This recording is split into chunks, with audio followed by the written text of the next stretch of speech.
माझं जीवन हाच माझा संघर्ष आहे।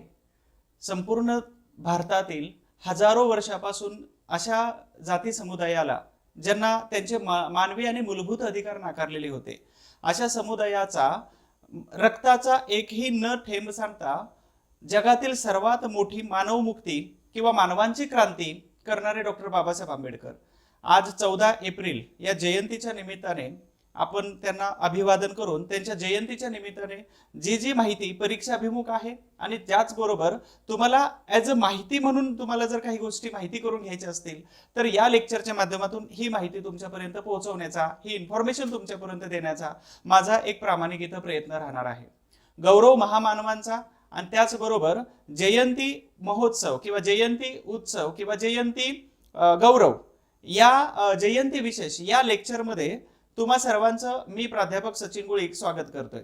11 एप्रिल रोजी डॉक्टर बाबासाहेब आंबेडकर यांचे तिसरे गुरु महात्मा ज्योतिबा फुले यांची जयंती झाली आणि मी त्याच्यावरती एक व्हिडिओ बनवून टाकला होता आपल्या हिस्ट्री बाय सचिन गुळीक या यूट्यूब चॅनलवरती। तुम्हा सगळ्यांच्या प्रेमाने तुम्हा सगळ्यांनी जी माहिती बघितली त्याच्यामध्ये जी जी तुम्हाला दिली होती, ऍक्च्युली त्या स्थानावरती त्या प्लेसवरती मी प्रत्यक्ष जाऊन तुमच्यापर्यंत ती माहितीचा खजिना पोहोचवण्याचा मी जो प्रयत्न केलेला होता, तर याला संपूर्ण महाराष्ट्रातून जी भरभरून दाद दिली तर त्याच्याबद्दल मी तुमचा शतशऋणी आहे। त्याचबरोबर आज 14 एप्रिल आहे आणि गुरु आणि शिष्य यांची जी जयंती येते ते 14, 11 आणि 14 एप्रिल एकाच महिन्यामध्ये येते आणि हे 11 आणि 14 एप्रिलच्या निमित्ताने मी दोन्ही गुरु आणि शिष्य अर्थात महात्मा ज्योतिबा फुले आणि डॉक्टर बाबासाहेब आंबेडकर यांच्यावरती माहिती परीक्षाभिमुख असेल आणि त्याचबरोबर अवांतर माहिती या दोन्ही लेक्चरच्या माध्यमातून आणि हिस्ट्री बाय सचिन गुळीक या युट्यूबच्या माध्यमातून तुमच्यापर्यंत पोहोचवण्याचा मी एक प्रयत्न करतोय। तुम्ही सगळ्यांनी हे सुद्धा लेक्चर जसं पाठीमागचं लेक्चर बघितलं होतं तसंच हे लेक्चर शेवटपर्यंत बघावं, कारण याच्यामध्ये खूप सारी स्टोरीज आहेत, खूप सारे इंटरेस्टिंग किस्से आहेत जे डॉक्टर बाबासाहेब आंबेडकर यांच्या बाबतीमध्ये घडलेले होते, म्हणजे त्याला अननोन फॅक्ट असं म्हणू आपण। त्याचबरोबर माहितीचा खजिना आहे अर्थातच इथं आपण पूर्ण माहिती जी परीक्षाभिमुख आहे ती तुमच्यापर्यंत देण्याचा प्रयत्न करतोय। 100% जशा पद्धतीनं शाहू आणि फुले यांच्यावरती जसे प्रश्न येतात तशाच पद्धतीने आंबेडकर यांच्यावरती सुद्धा प्रश्न येतात आणि माझी अशी माफक अपेक्षा आहे की याच्यातून जो प्रश्न येणार आहे किंवा आयोग जो प्रश्न विचारणार आहे तर या माहितीच्या बाहेर तो कदाचित नसायला पाहिजे। इथपर्यंत मी माहिती या लेक्चरच्या माध्यमातून तुमच्यापर्यंत पोहोचवलेली आहे। म्हणून डॉक्टर बाबासाहेब आंबेडकर यांनी काय केलं होतं तर जगातील सर्वात मोठी मानवी क्रांती केलेली होती की ज्यांना हजारो वर्षापासून नैसर्गिक हक्क असतील आणि गुलामगिरीमध्ये अडकवून ठेवलं होतं। मग इथं असणारे धार्मिक परंपरावादी आणि रूढीवादी ग्रंथ असतील, त्याचबरोबर इथं असणारी चातुर्वर्ण व्यवस्था असेल आणि त्याचबरोबर व्यवसायावरून केली जाणारी त्यांची विभागणी असेल, तर जो खालचा वर्ग जो जन्माला आलेला आहे तर त्याच वर्गामध्ये त्याने जन्मायचं आणि मरायचं ही चौकट जी होती ही चौकटी तोडण्याचं काम केलं होतं। त्याचबरोबर सद्यस्थितीतील 130+ करोड लोकसंख्या असणाऱ्या भारत देशाला, अखंड भारताला एका लिखित आणि जगातील सर्वात मोठ्या राज्यघटनेमध्ये बांधण्याचं जे काम केलं होतं तर ही सर्वात मोठी मानवमुक्ती असेल, स्वतंत्र, समता आणि बंधुता याचे सर्वात मोठे पुरस्कर्ते असतील आणि सदिके महानायक म्हणू आपण त्यांना। त्याचबरोबर त्यांच्या कालावधीतील आणि सद्यस्थितीपर्यंत जगातील सर्वात हुशार व्यक्ती जर कोण असतील तर ते डॉक्टर बाबासाहेब आंबेडकर आहेत आणि मी स्वतःला पुण्यवान आणि धन्यवान असं समजतोय की 14 एप्रिलच्या निमित्ताने मी काही तुमच्यापर्यंत माहिती पोहोचवण्याचा या जयंतीच्या निमित्ताने प्रयत्न करतोय। अशाच या जयंतीच्या महापुरुषांच्या आहेत, समाजसुधारकांच्या आहेत, त्याचबरोबर समाजसुधारकांच्या आहेत, तर या जयंतीच्या निमित्ताने मी तुमच्यापर्यंत व्हिडिओ मग तो 1 तासाचा असतो किंवा 1.5 तासापर्यंत असतो, परंतु माझा एक प्रयत्न असतो की जेवढी माहिती मला सांगता येते तेवढी माहिती मी सांगण्याचा इथं नॉनस्टॉप प्रयत्न करतोय। तेवढी माहिती तुम्ही नॉनस्टॉप ऐकण्याचाही प्रयत्न केला पाहिजे जेणेकरून तुम्हाला ते परीक्षेमध्ये ॲज इट इज उतरवता येऊ शकते। प्रामाणिक हेतू हाच राहील की परीक्षेमध्ये येणारे जे प्रश्न आहेत या माहितीच्या आधारात सुटले पाहिजेत आणि हे लेक्चर्स तुम्ही शेवटपर्यंत बघावं अशी माझी अपेक्षा आहे। कारण का तर याच्यामध्ये खूप इंटरेस्टिंग गोष्टी तुम्हाला ज्या गोष्टी माहीत नाहीत आणि ज्या गोष्टी माहीत आहेत, माहीत नसणाऱ्या गोष्टी माहीत होतील आणि माहीत असणाऱ्या गोष्टींचं रिव्हिजन होणार आहे। म्हणून आज 14 एप्रिल एकमेव असे महापुरुष आहेत की ज्यांच्या महापुरुषांच्या जयंतीनिमित्त भारताचे संसद सर्वसामान्य लोकांसाठी त्याचा प्रिमायसेस ओपन केला जातो आणि जेव्हा मी 2012 पासून 2015 पर्यंत दिल्लीमध्ये UPSCचा अभ्यास करत होतो तर 13ची गोष्ट असेल, 2013ला मी राजपथला जानेवारीमध्ये गेलो होतो आणि एप्रिल महिन्यामध्ये राजपथमध्ये मार्च संचलन होतं आणि 14 एप्रिलच्या दिवशी माझ्या मित्राने मला सांगितलं की संसद बघायची ही नामी संधी आहे। 2013ला मी डॉक्टर बाबासाहेब आंबेडकर यांच्या जयंतीचं निमित्त साधून पार्लमेंटच्या आसपास अर्थात पार्लमेंटच्या प्रिमायसेसमध्ये असणारा डॉक्टर बाबासाहेब आंबेडकर यांचा जो पुतळा आहे तर त्या पुतळ्यापर्यंत जाण्याचा योगायोग आला. अनावधानाने 2015 मध्ये आमचे एक मित्र आहेत संसदेमध्ये ज्यांचं नाव आहे Manish Kamble sir, parliament executive officer आहेत आणि त्यांच्या निमित्ताने मला पूर्ण पार्लमेंट बघण्याची संधी मिळालेली होती. तर कोणाला बघायचे असेल तर त्यांच्यापर्यंत पोहोचवण्याचा मेसेज मी तुम्हाला किंवा सोय करू शकतो. दुसरी महत्वाची गोष्ट की एकमेव महापुरुष आहेत की ज्यांच्या जयंतीनिमित्त पार्लमेंट पर्यंत पोहोचता येतं सर्वसामान्य लोकांसाठी. सो डॉक्टर बाबासाहेब आंबेडकर यांच्या जयंतीच्या निमित्ताने सर्वांना जय ज्योती, जय क्रांती, जय भीम, जय हिंद. आणि आपण डॉक्टर बाबासाहेब आंबेडकर यांचा जीवनपट, संपूर्ण जीवनपट बघत असताना सुरुवात कुठून करतोय तर त्यांची प्राथमिक ओळख असते आणि प्राथमिक ओळखीमध्ये डॉक्टर आंबेडकर काय सांगतात की तुम्हाला भेडबकरी यांची औलाद नाही बनायचं, तुम्हाला अगदी सिंह असेल किंवा वाघ असेल तर यांच्याप्रमाणे तुम्हाला बघायचंय किंवा तुम्हाला व्हायचंय. कारण का तर त्यांची शिकार केली जाते, त्यांची शिकार केली जाते. वाघ आणि सिंह यांच्यावरती कधी अन्याय होऊ शकत नाही आणि म्हणून तुम्हाला अशा प्राण्यांमध्ये तुमचा समावेश करून घ्यायचा आहे. हे आपल्या समाजाला उद्देशून असं सांगतात की मी ज्या जाती जमातीमध्ये जन्माला आलेलो आहे या जाती जमातीमधून या समाजाला जर मी बाहेर नाही काढू शकलो तर माझ्या जन्माचा अर्थच काय, मी स्वतःला कदाचित गोळी पण मारून घेऊ शकतो, असे म्हणणारे डॉक्टर बाबासाहेब आंबेडकर हे आजन्म विद्यार्थी होते. म्हणजे आम्हाला एक धडा होता विद्यार्थ्यांनो जागे व्हा आणि त्याच्यामध्ये डॉक्टर आंबेडकर सांगत होते की मनुष्य आयुष्यभर जरी शिकला तर गुडघ्याभर पाण्यामध्ये सुद्धा शिकत नाही आणि म्हणूनच डॉक्टर आंबेडकरांनी वयाच्या शेवटच्या क्षणापर्यंत शिकतच राहिले होते. म्हणून आजन्म विद्यार्थी, सर्वात तरुण विद्यार्थी, वय किती जरी वाढत असलं तर नॉलेज हे तुम्हाला तरुण ठेवतं, नॉलेज हे तुम्हाला जिवंत ठेवतं आणि म्हणून वाचन केलं पाहिजे सतत, असे सांगणारे डॉक्टर बाबासाहेब आंबेडकर आहेत. आणि जयंतीच्या निमित्ताने मी त्यांना त्रिवार अभिवादन करून त्यांच्या माहिती सांगण्याचा मी छोटासा प्रयत्न करतो. आय होप्स तुम्हाला हे लेक्चर नक्कीच आवडणार आहे, माहितीचा खजिना असणार आहे. त्याचबरोबर या लेक्चर्स मधून तुम्हाला खूप साऱ्या गोष्टी नवीन शिकायला मिळणार आहेत. अपेक्षा आहे शेवटपर्यंत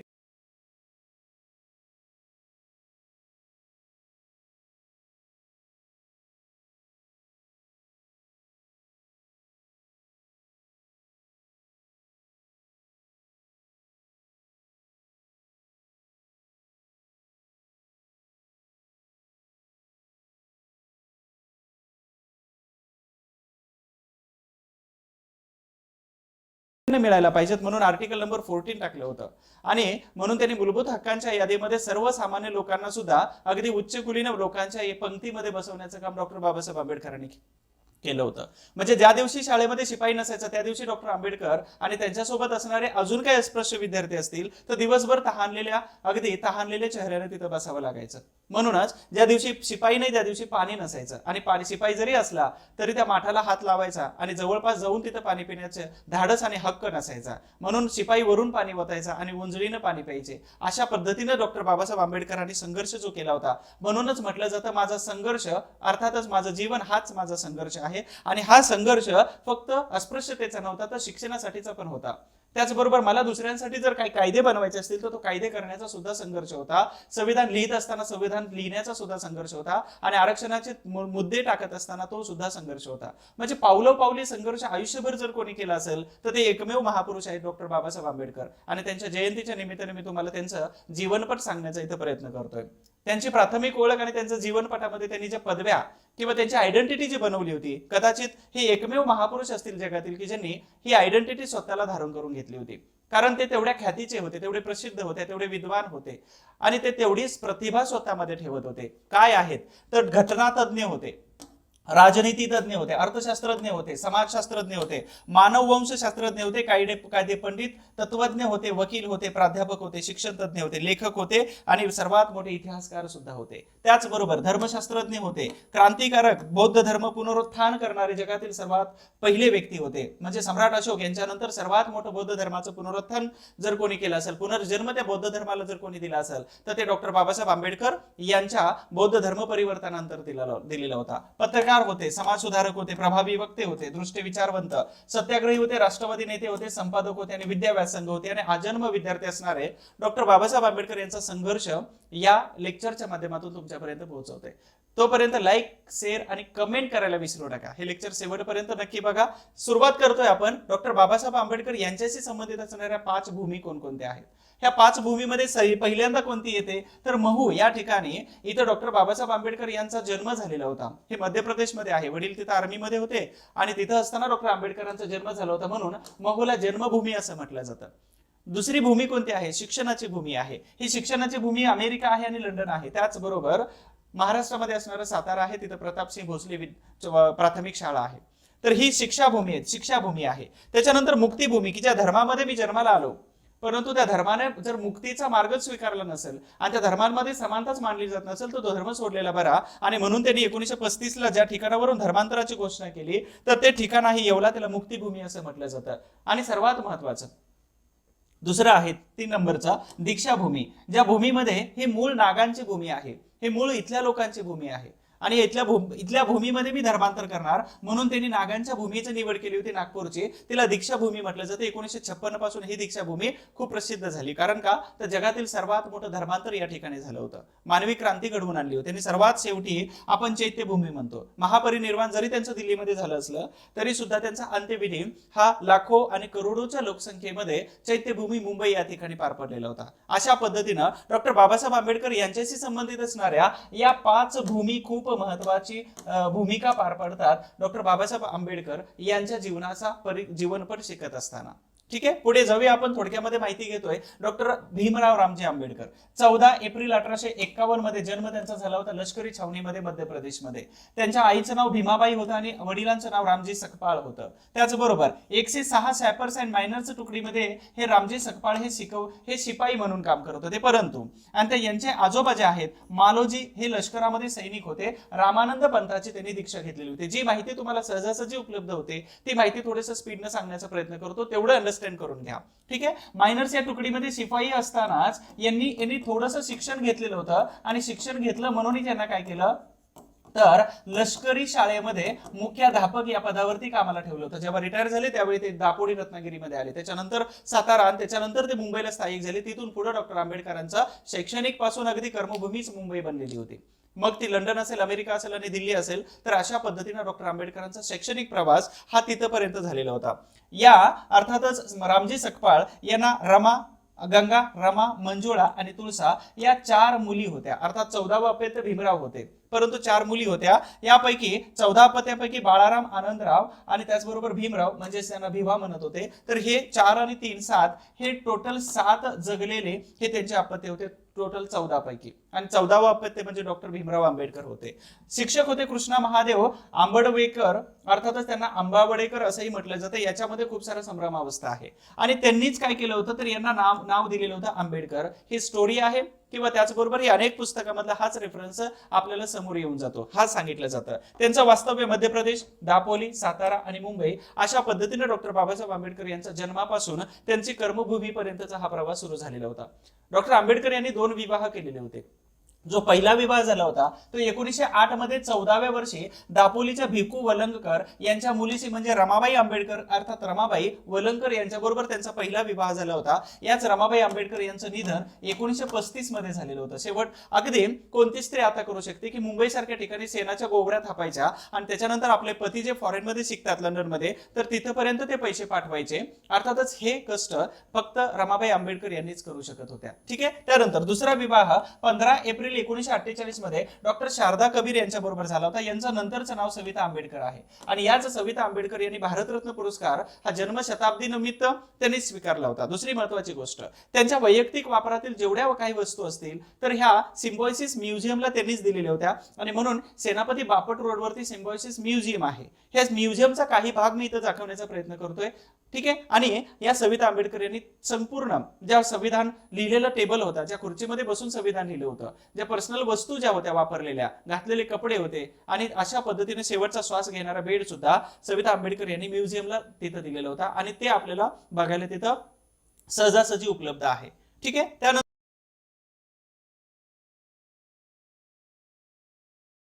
आपण पुढे जातो थोडंसं प्राथमिक शिक्षण आणि माध्यमिक शिक्षण. 1896 मध्ये कॅम्प स्कूलमध्ये त्यांचं नाव दाखल केलं.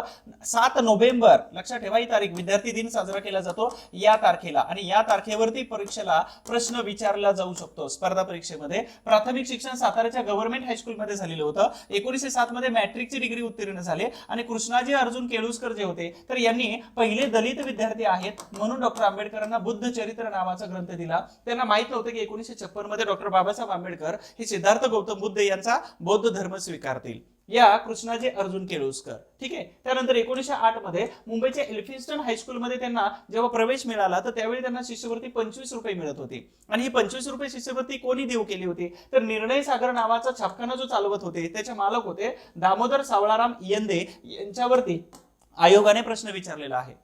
हे सत्यशोधक समाजाच्या चळवळीतील सत्यशोधक विचारवंत होते, आणि यांच्या प्रयत्नाने ही 25 रुपये शिष्यवृत्ती एल्फिन्स्टन हायस्कूलमध्ये शिकत असताना डॉक्टर आंबेडकरांना त्यांनी देऊ केली होती. संस्कृत शिकायला विरोध केला, कारण का तर संस्कृत या भाषेवरती तत्कालीन कालावधीमध्ये अस्पृश्यता जास्त मानली जात होती, आणि संस्कृत हा विषय फक्त उच्च वर्णीयांनी शिकावा, आणि म्हणून त्यांना जेव्हा विरोध केला तर त्यावेळी त्यांनी फारसी भाषेमध्ये किंवा फारसी भाषा त्यांनी शिकायला सुरुवात केली, म्हणजे एक ऑप्शनल सब्जेक्ट घेतलेला होता. 1913 मध्ये मुंबईच्या विश्वविद्यालयामधून त्यांनी पदवीचं शिक्षण पूर्ण केलं, आणि नुकताच त्यांच्या यशवंत नावाच्या मुलाचा जन्म झाला होता. अनेक मुलं होते परंतु शेवटपर्यंत यशवंतच जगलेले होते. पदवीचे विषय अर्थशास्त्र आणि राज्यशास्त्र होते. यावरती तुमचा प्रश्न विचारला जातो. इंग्लिशचे प्राध्यापक मुलर होते, आणि फारसीचे प्राध्यापक केबी इराणी होते. हे डॉक्टर आंबेडकरांना लाभलेले सर्वात महत्वाचे विद्यापीठी शिक्षणामधले हे 2 महत्वाचे गुरु होते, आणि गुरुशिवाय कोणतेही शिक्षण शक्य नाही. जशा पद्धतीने आंबेडकरांनी महात्मा फुले असतील, संत कबीर असतील, बुद्ध असतील तर यांना गुरु मानलं होतं, तर तशाच पद्धतीने हे सुद्धा त्यांचे हे तर भाषा शिकवणारे त्यांचे गुरु होते. त्यानंतर उच्च शिक्षण MA 1913 मध्ये जेव्हा त्यांनी पदवी पूर्ण झाली होती तर त्यावेळी 1913च्या 4 एप्रिलला बडोदा संस्थानच्या वतीने 4 विद्यार्थी निवडले होते. ही फेलोशिप पहिल्यापासून अर्थात त्यावेळच्या राजे महाराजांपासून सुरू झाली होती. 4 विद्यार्थी निवडले होते, आणि त्या 4 विद्यार्थ्यांपैकी डॉक्टर बाबासाहेब आंबेडकर एक होते. किती होती तर 11.5 पौंडाची रक्कम होती. ही मुदत होती 3 वर्षापर्यंत. ही मुदत मंजूर झाली होती रक्कम 15 जून 1913 पासून 14 जून 1916 पर्यंत, आणि जेव्हा 1916 ला त्यांनी PhD ला ऍडमिशन घेतलं तर त्यावेळी त्या मुदत संपलेली होती, म्हणून त्यांनी अर्ज सुद्धा केला होता, परंतु तिथल्या दिवाणाने तो नाकारला. ती स्टोरी पुढे सांगतो, ठीक आहे. तर हा त्याचा कालावधी आहे, यावर प्रश्न विचारला जाऊ शकतो. परंतु 18 एप्रिल 1913च्या दरम्यान जेव्हा करारपत्र करायचं होतं की तुम्ही आल्यानंतर आम्हाला काय किंवा जी अमाऊंट तुम्हाला दिली जाते तर त्या अमाऊंट बद्दल सिक्युरिटी काय, गॅरंटर कोण आहेत, तर गॅरंटर म्हणून जामीनदार म्हणून या करारपत्रावर त्रिभुवन जे व्यास आणि अंताजी गोपाळ जोशी यांच्या सह्या होत्या. या सह्या कोणाच्या होत्या यावर आयोगाचा प्रश्न विचारला जाऊ शकतो.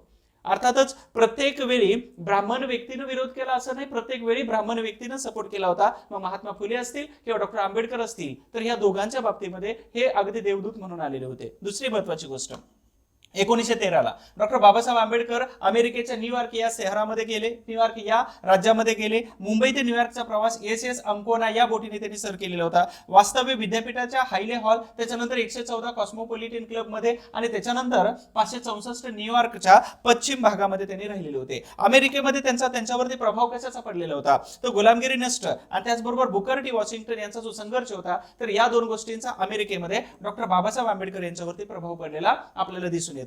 पुढे जाऊया. त्यानंतर 1915च्या 4 जून मध्ये कोलंबिया विद्यापीठातून त्यांनी MA ची पदवी पूर्ण केली, आणि त्याच्यामध्ये MA ला असतानाचे विषय होते समाजशास्त्र, इतिहास, दर्शनशास्त्र, मानव विज्ञान, आणि यासोबतच त्यांनी अर्थशास्त्र या विषयात घेऊन त्यांनी काय केलं तर MA ची पदवी पूर्ण केली होती. या MA च्या पदवीसाठी त्यांना रिसर्च पेपर सादर करावा लागत होता, प्रबंध सादर करावा लागत होता, आणि तो प्रबंध होता प्राचीन भारतातील व्यापार, म्हणजेच admin and finance of east India company. East India कंपनीचा प्राचीन भारतातील व्यापार. त्याचबरोबर विद्यापीठातील अर्थशास्त्राचे प्राध्यापक होते एडविन आर सेलिगमन, आणि एडविन आर सेलिगमन यांना अर्थशास्त्रातील डॉक्टर आंबेडकरांचे विचार एवढे आवडले की ते लवकरच आंबेडकर हे सेलिगमन यांचे आवडते विद्यार्थी बनलेले होते. म्हणजे कोणत्याही शिक्षकाचा आवडता विद्यार्थी कधी बनतो जेव्हा त्यांचा रिझल्ट किंवा त्यांना ते सकारात्मक जेव्हा ते विद्यार्थी दिसतात त्यावेळी ते विद्यार्थी आवडतात, आणि त्यांचे थिंकिंग किंवा त्यांची जी मांडण्याची पद्धत आहे तरी अफलातून असायला पाहिजे, तेव्हा ते विद्यार्थी आवडून जातात. कोलंबिया विद्यापीठामध्ये शिकत असताना डॉक्टर लाला लजपत राय यांची डॉक्टर आंबेडकरांची ओळख झाली होती, आणि तो कालावधी होता भारतातील महात्मा गांधीजींचा कालावधी, चळवळ आणि आंदोलन करण्याचा, सत्याग्रहाचा. मग इथं लाला लजपत राय यांनी सांगितलं होतं डॉक्टर आंबेडकर, आम्ही इथं परदेशामध्ये राहून भारताच्या स्वातंत्र्याबद्दल खूप मोठी मुवमेंट राबवतोय आणि तुमचा सहभाग याच्यामध्ये हवा आहे. डॉक्टर आंबेडकरांनी सांगितलं मी इथे शिकण्यासाठी आलेलो आहे.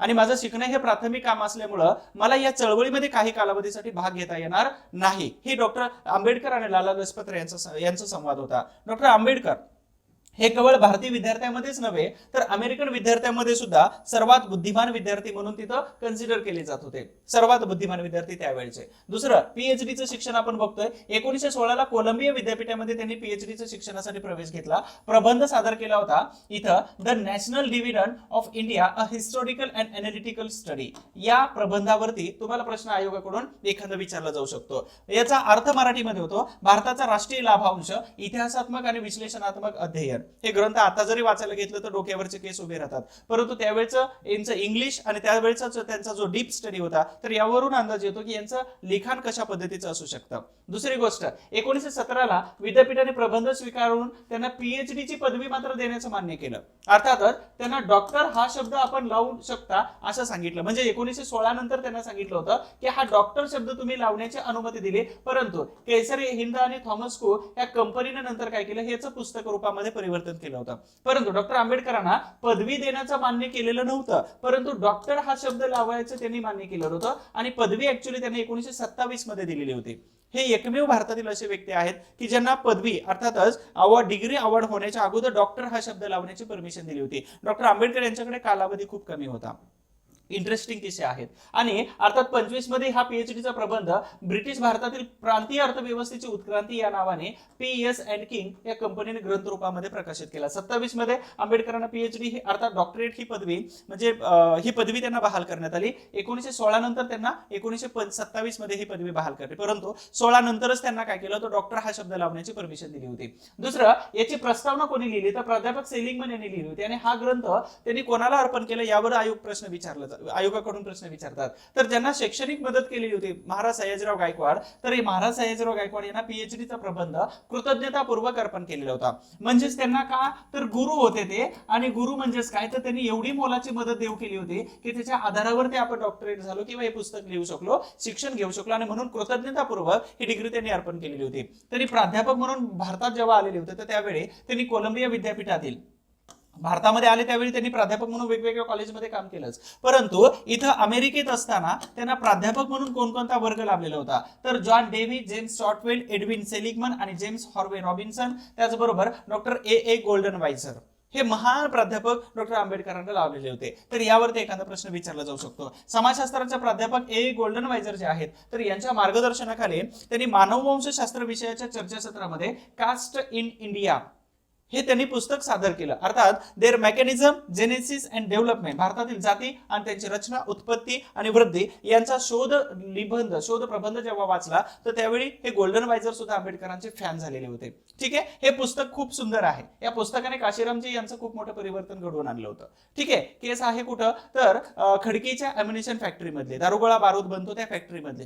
14 एप्रिलच्या जयंतीच्या निमित्ताने काही भीमसैनिक जेव्हा सुट्टी मागण्यासाठी गेले होते तर त्यावेळी काशीरामजी हे पंजाबचे होते आणि त्यांनी सांगितलं सुट्टी मिळणार नाही, पण एका व्यक्तीच्या हातामध्ये एक पुस्तक होतं अनिहिलेशन ऑफ कास्ट, जाती व्यवस्थेचं निर्मूलन. हे काशीरामजींनी घेतलं, वाचलं, ते रात्रभर वाचलं, दुसऱ्या दिवशी पण वाचलं, आणि त्याच्यानंतर त्यांनी दुसऱ्या दिवशी आपला राजीनामा हा तिथं दिला, आणि त्याच्यानंतर ते थेट पिंपरी चिंचवडच्या अगदी रेल्वे स्टेशनवरती थांबले. त्याच्यानंतर ते पंजाबला गेले. अर्थातच त्यांनी जो मुवमेंट सुरू केली होती ही मुवमेंट खूपच सुंदर होती. अर्थात बीएसपी नावाचा त्यांनी पक्ष स्थापन केला आणि DS4 नावाच्या अनेक संघटना त्यांनी स्थापन केल्या होत्या.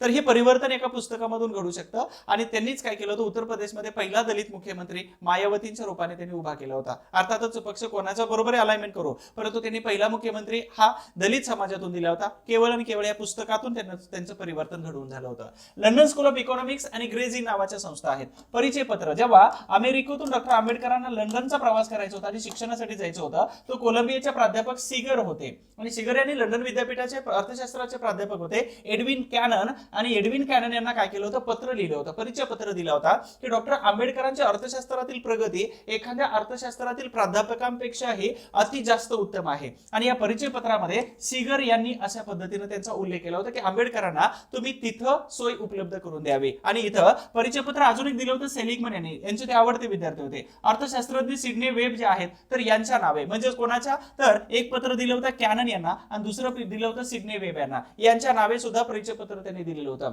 अर्थातच अमेरिकेतून जेव्हा डॉक्टर आंबेडकर लंडनमध्ये शिकायला आले होते तर त्यावेळी समुद्र किनाऱ्यावरती असणाऱ्या बंदरावरती चेकिंग होत होते आणि ब्रिटिश कालावधीतील प्राचीन भारताचा व्यापार हा जेव्हा प्रबंध त्या ब्रिटिश अधिकाऱ्यांनी वाचला तर त्यावेळी आंबेडकरांना अडवलं, परंतु हे दोन परिचय पत्र जेव्हा दाखवले तर त्यावेळी मात्र त्या अधिकाऱ्यांनी त्यांचं वेलकम केलेलं होतं. तर हा एक इंटरेस्टिंग किस्सा आहे. ठीक आहे. त्याच्यानंतर वेब जे आहे तर यांनी लंडनमधील इंडिया हाऊसच्या ग्रंथालयामध्ये डॉक्टर आंबेडकरांना अभ्यास करता येईल अशी सोय करून दिली होती. त्याचबरोबर 1916च्या नोव्हेंबर महिन्यामध्ये समांतर बॅरिस्टर होण्यासाठी त्यांनी लंडनमधल्या ग्रेज इन या बॅरिस्टर अर्थात लॉ या शिकवणाऱ्या अर्थात बार ॲट लॉ या शैक्षणिक एज्युकेशनल डिग्रीसाठी त्यांनी प्रवेश घेतलेला होता. एकाच वेळी मल्टिपल डिग्रीज घेऊ शकत होते. आणि Gray's Inn London School of Economics मध्ये शिकत असताना डॉक्टर आंबेडकरांच्या सोबत असणारे काही शिक्षक होते, शिकवणारे शिक्षक होते, त्याचबरोबर त्यांचा काही मित्रवर्ग होता. तर सर्वात प्रिय विद्यार्थी म्हणून आंबेडकरांची ख्याती तिथपर्यंत पोहोचत होते. 1916 मध्ये MSc अर्थात प्रोव्हिजनल डिसेंट्रलायझेशन ऑफ इम्पिरियल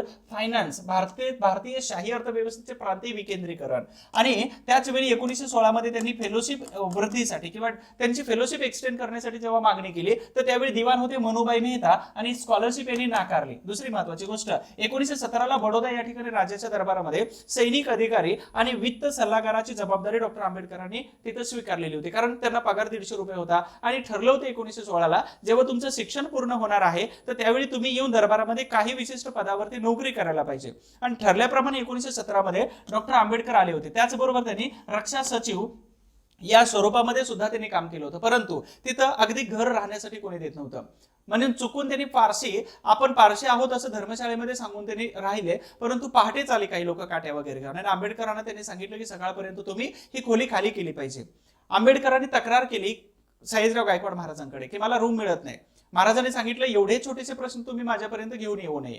आणि आंबेडकरांचं त्याच वेळी अगदी रेल्वे स्टेशनच्या एका झाडाखाली बसून आंबेडकर रडत होते की मी एवढा दलित समाजातून शिकलेला एकमेव विद्यार्थी जरी असलो किंवा व्यक्ती जरी असलो तर माझी या राज्यामध्ये कुठंच कोणत्याच प्रकारामध्ये कीच गिनतीमध्ये सुद्धा मला कन्सिडर केलं जात नाही. मग माझ्या समाजाची अवस्था काय असेल. त्याच वेळी त्यांच्या वडिलांच्या निधनाची वार्ता आली आणि त्यांनी बडोदा या संस्थानाला राजीनामा दिला. म्हणजेच ते परत मुंबईला आले, ते परत तिथं कधीच गेले नव्हते. अर्धा राहिलेला सिलेबस अर्थात अभ्यासक्रम 1920 शाहू महाराजांच्या मदतीने त्यांनी पूर्ण केलेला होता. तर अशा डॉक्टर आंबेडकर जेव्हा त्यांनी हा व्यवसाय सोडला तर मुंबईमध्ये स्टॉक अँड शेअर्स ॲडव्हर्टायझर्स नावाची कंपनी व्यावसायिक सल्लागार देणारी त्यांनी डॉक्टर आंबेडकरांनी कंपनी सुरू केलेली होती. अर्थात ही दादरच्या जवळ सुरू केलेली महत्वाची कंपनी होती. आता प्राध्यापक म्हणून त्यांनी जॉबला सुरुवात केली, कामाला सुरुवात केली. दावर्स कॉलेज ऑफ कॉमर्स मध्ये इकॉनॉमिक्स, सिडनेहॅम कॉलेजमध्ये त्यांनी सुरुवात केली होती वेगवेगळे विषय शिकवायला. अर्थप्राप्तीसाठी त्यांनी caste in India, a small holding in India and their remedies हे आपले 2 ग्रंथ जे होते, हे प्रबंध होते, हे पुस्तक रूपामध्ये त्यांनी आणले होते. काहीतरी पैसे आपल्याला मिळतील या ग्रंथाच्या रूपाने. छत्रपती शाहू महाराजांची भेट खूप महत्वाची होती. जेव्हा अशा पद्धतीने उच्च शिक्षण घेऊन डॉक्टर आंबेडकर जेव्हा भारतात आले आणि अशा पद्धतीने कुठेतरी काम करत होते वेगवेगळ्या कॉलेजमध्ये किंवा सल्लागार, व्यावसायिक सल्लागार म्हणून, तर त्यावेळी छत्रपती शाहू महाराज हे कोल्हापूरहून तिथे आले होते. आणि जेव्हा दादरच्या बीडीटी चाळीमध्ये शाहू महाराज जेव्हा आंबेडकरांचं घर शोधत आले होते तर त्यावेळी खालून आवाज दिला की आंबेडकर तुम्हाला भेटायला राजा आलेत कोल्हापूरचे. आंबेडकरांनी कसं तरी आवरलं, त्यांचं वेलकम केलं घरामध्ये आणि येत असताना त्यांनी एक फेटा आणि एक साडी आणली होती. आंबेडकरांच्या पत्नी अर्थात रमाबाई आंबेडकर यांना छत्रपती शाहू महाराज हे आपली बहीण मानत होते. आणि त्यावेळी आंबेडकरांनी अर्थात आश्चर्यचकित होऊन विचारलं की महाराज तुम्ही कशाला आला, तुम्ही एवढे मोठे राजे आहात. त्यावरती एक व्यक्ती दुसऱ्या व्यक्तीचा गौरव कसा करतो याचे खूप सुंदर उदाहरण आहे. तेव्हा छत्रपती राजांनी काय सांगितलं होतं की आम्ही परंपरेचे राजा आहोत, तुम्ही तर ज्ञानाचे राजा आहात आणि ज्ञानाच्या राजाचा यथोचित सत्कार झाला पाहिजे. आणि म्हणूनच शाहू महाराज स्वतः डॉक्टर आंबेडकरांचं घर शोधत दादरच्या चाळीमध्ये आले होते. ही त्यांची ग्रेट भेट होती. तेव्हा रिक्वेस्ट केली की माझं राहिलेलं शिक्षण अर्ध आहे तिथं आणि मला ते पूर्ण करायचं. त्यावेळी डॉक्टर आंबेडकरांना 1,500 रुपयाची मदत केलेली होती आणि त्याचबरोबर बुक नायकला 2,500 रुपयाची मदत 1920 मध्ये केलेली होती. 1920 ला सिटी ऑफ एक्टिटर नावाच्या बोटीने डॉक्टर आंबेडकर लंडनमध्ये निघाले. सप्टेंबरमध्ये गेले आणि अर्थात त्यांनी सप्टेंबरमध्ये पुन्हा प्रवेश घेतला लंडन स्कूल ऑफ इकॉनॉमिक्स आणि ग्रेज इन या नावाच्या संस्थेमध्ये. राहिलेला अभ्यासक्रम कमी कालावधीमध्ये कसा पूर्ण करायचा हे आंबेडकरांकडून शिकलं पाहिजे. दुसरीकडे 8 वर्ष होते, यांनी 2-2 वर्षामध्ये राहिलेला सिलेबस पूर्ण केलेला होता. जेव्हा अभ्यासिकेमध्ये अगदी वेळ नसायचा, बाहेर जाऊन जेवण करणे, खिशात पैसे आणि वेळ दोन्ही गोष्टी नसायच्या, तर त्यावेळी डॉक्टर आंबेडकर आपल्या कोटाच्या खिशामध्ये पाव आणत होते. खूप इंटरेस्टिंग किस्सा आहे हा. पाव आणत होते आणि तो पावाचा तुकडा दुपारी जेव्हा लंच ब्रेक होतो तर त्यावेळी पावाचा तुकडा गुपचूप खात होते, परंतु अभ्यासच करत बसायचे. सर्वात पहिले येणारे विद्यार्थी आणि सर्वात शेवटी जाणारे विद्यार्थी तेच होते. अगदी बाजूला सगळ्या पुस्तकांचा ढीग पडलेला असायचा. आणि दुसरी महत्वाची गोष्ट की जेव्हा लायब्ररीयननी पकडलं त्यांना की काहीतरी खाताय तुम्ही, अर्थात लायब्ररीमध्ये काही खाऊ नये, हा तुम्ही रूल ब्रेक केलेला आहे, याची शिक्षा तर झाली पाहिजे. आंबेडकरांनी रिक्वेस्ट केली की फक्त लायब्ररीमधून बाहेर काढू नका, एवढी शिक्षा देऊ नका, बाकी कोणतीही शिक्षा भोगायला तयार आहे. त्यावेळी लायब्ररीयननी काय केलं तर त्यांचं मन ओळखलं, परिस्थिती ओळखली आणि त्यांना बक्षिसापोटी अर्थात त्यांनी सांगितलं की तुम्हाला शिक्षा ही राहील की उद्यापासून माझ्या डब्यामध्ये तुम्ही दुपारचं जेवण करायचंय. हे आंबेडकरांना शिक्षा त्यांनी दिलेली होती. खूप इंटरेस्टिंग किस्से आहेत आंबेडकरांच्या बाबतीत.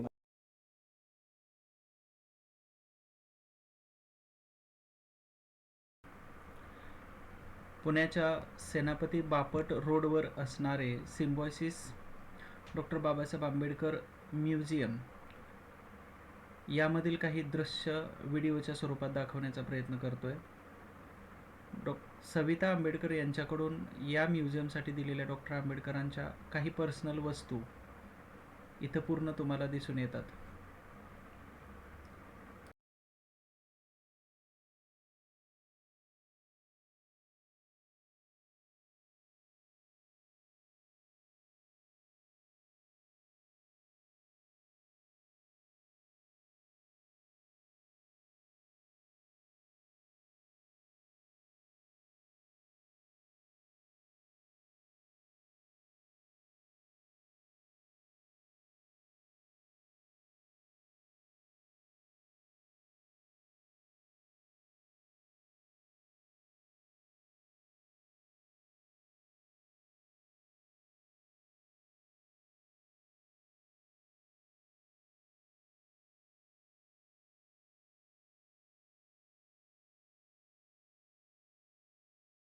होते. 1921 ला त्यांनी लंडन स्कूल ऑफ इकॉनॉमिक्स आणि पॉलिटिकल्स मध्ये प्रवेश घेतला आणि तिथून 21 मध्ये त्यांनी एमएससी ची पदवी पूर्ण केली. त्याच्यासाठी जो प्रबंध सादर केला होता the provincial decentralisation of imperial finance in British India, म्हणजे हा प्रबंध मी अगोदरच दाखवलेला होता. 1922 मध्ये ग्रेज इन संस्थेमधून बार ऍट लॉ, अर्थातच आता एलएलबी म्हटलं जातं किंवा एलएलए म्हटलं जातं, तर बार ऍट लॉ म्हणजे ही बॅरिस्टरची पदवी जी होती, कायद्याची पदवी, तर ही घेतली होती. म्हणजे कायद्याच्या पदवीवरून डॉक्टर आंबेडकरांचं वाक्य मला आठवतंय, खूप सुंदर आहे. माणसाने आयुष्यामध्ये एकदा तरी वकिली करावी, अर्थात लॉ करावं. हे कायदे जे काय आहे तर हे एकदा तरी करावं. आणि म्हणून खूप सारी एमपीसी करणारे विद्यार्थी एलएलएम करतात किंवा एलएलबी करतात आणि हे लेक्चर बघणारे खूप सारी लोक ही करत असतील. ठीक आहे. त्यानंतर पुढे 1922-23 मध्ये डीएससी नावाची पदवी त्यांनी मिळवली, डॉक्टर ऑफ सायन्स. आणि पहिलीच व्यक्ती आहेत डॉक्टर ऑफ सायन्स. प्रबंध होता the problem of the rupee, आणि प्रॉब्लेम ऑफ द रुपी या ग्रंथाचा, अर्थात रुपयाचा प्रश्न, भारतीय रुपयाचा प्रश्न, its origin and it's solution, असा ग्रंथ जेव्हा त्यांनी लिहिला होता, अर्थात आरबीआयची जी मध्यवर्ती भूमिका आहे मध्यवर्ती संस्थेची, तर याच्यामधून पुढे आली होती. लंडनच्या पीएस या कंपनीने पुढे प्रॉब्लेम ऑफ द रुपी हा ग्रंथ 23 मध्ये ग्रंथरूपाने प्रकाशित केला. याला प्रस्तावना डॉक्टर कॅनन यांची होती. हे कॅनन म्हणजे ज्यांच्या नावाने लेटर दिलं होतं, लंडनचे प्राध्यापक होते, तर हे होते. प्रबंध आंबेडकरांनी आपल्या आई वडिलांना अर्पण केलेला होता. म्हणून मला असं वाटतं की तुम्ही सगळ्यांनी पोस्ट घेऊन तुमची पोस्ट हे तुमचं कष्ट आणि त्याचबरोबर तुम्हाला अगदी सावलीप्रमाणे तुमच्या पाठीमागे उभा राहणारे आई वडील, तर यांना ही पोस्ट तुमची बहाल केली पाहिजे. आई वडिलांना अर्पण केली. 27 मध्ये कोलंबिया विश्वविद्यालयामधून त्यांना डॉक्टरेट पदवी मिळालेली होती. हे 1916 मध्ये प्रवेश घेतलेला होता, परंतु 27 मध्ये त्यांना पदवी दिली होती. आणि 17 पासून सांगितलं की तुम्ही डॉक्टर हा शब्द लावू शकता. एकमेव भारतातील विद्यार्थी आहेत, अर्थातच या ठिकाणी डॉक्टर आंबेडकर तिथे जाऊन राहिलेले होते. डॉक्टर आंबेडकरांनी ज्या ज्या एज्युकेशन घेतलेलं होतं, तर ही एज्युकेशनचा चार्ट इथे मी देण्याचा प्रयत्न केलेला आहे. 1900 पासून 1923 पर्यंत डीएससी पदवी आहे, आणि त्याचबरोबर 1927 मध्ये PhD the national dividend of India, म्हणजे एमए साठी त्यांनी प्राचीन भारतातील व्यापार, एमएससी साठी provincial decentralisation of imperial finance in British India, DSc साठी the problem of the rupee, आणि पीएचडी साठी the national dividend of India इत्यादी ग्रंथ त्यांनी प्रबंध सादर केले होते. या प्रबंधावरती तुम्हाला परीक्षेला प्रश्न विचारतात, खूप आयएमपी आहे, इथंच प्रश्न विचारतात तुमचे. ठीक आहे. पुढे जातोय आपण थोडक्यात. यांनी आंबेडकरांनी वकिली जेव्हा सुरू केली होती, तर कार्यालय परळच्या दामोदर हॉलमध्ये पहिल्या मजल्यावरती होतं. आणि 1923 मध्ये उच्च न्यायालयामध्ये त्यांची नोंद झालेली होती. त्याचबरोबर सहकार्य बाळकृष्ण गणेश मोडक यांच्या या अगदी एकदा स्पृश्य वकिलांनी त्यांना खूप सारी मदत केली होती. आणि पहिला जो खटला आहे तो नाशिकच्या जाधव कुटुंबाचा खटला होता, तो त्यांनी जिंकून दिला. वकिली जर केली असते तर जगातील भारतातील सर्वात टॉपचे वकील आंबेडकर झाले असते, परंतु मानवमुक्तीचा संघर्ष कोण करणार, आणि म्हणून त्यांनी वकिली सायमल्टेनियस इकडे मानवमुक्तीचा संघर्ष समाज सुधारक म्हणून सुरू केला होता. दुसरं 1926 ला जेव्हा दिनकरराव जवळकर यांनी देशाचे दुश्मन नावाचं पुस्तक लिहिलं, तर त्यावेळी विरोधी पक्षाकडून वकील होते एल बी बोबटकर. आणि इथं असणारे जवळकर, लाड, बागडे आणि हे जे महत्वाच्या व्यक्ती ज्या होत्या जेथे, तर या सगळ्या व्यक्तींची केस कोणी घेऊ नये असं अखिल भारतीय ब्राह्मण महासंघाने, अखिल भारतीय ब्राह्मण समुदायाने जेव्हा फतवा काढला, तर त्यावेळी आंबेडकर 1926 ला पुढे आले आणि बोबडकर दुसऱ्या हिअरिंगला गायब झाले होते. आंबेडकरांनी केस जिंकून दिले आणि याचं कृतज्ञता व्यक्त कोणी केली होती, तर या जेधे आणि जवळकर यांनी 1927 मध्ये महाडच्या चौदार तळ्यामध्ये हे दोघेही गेलेले होते.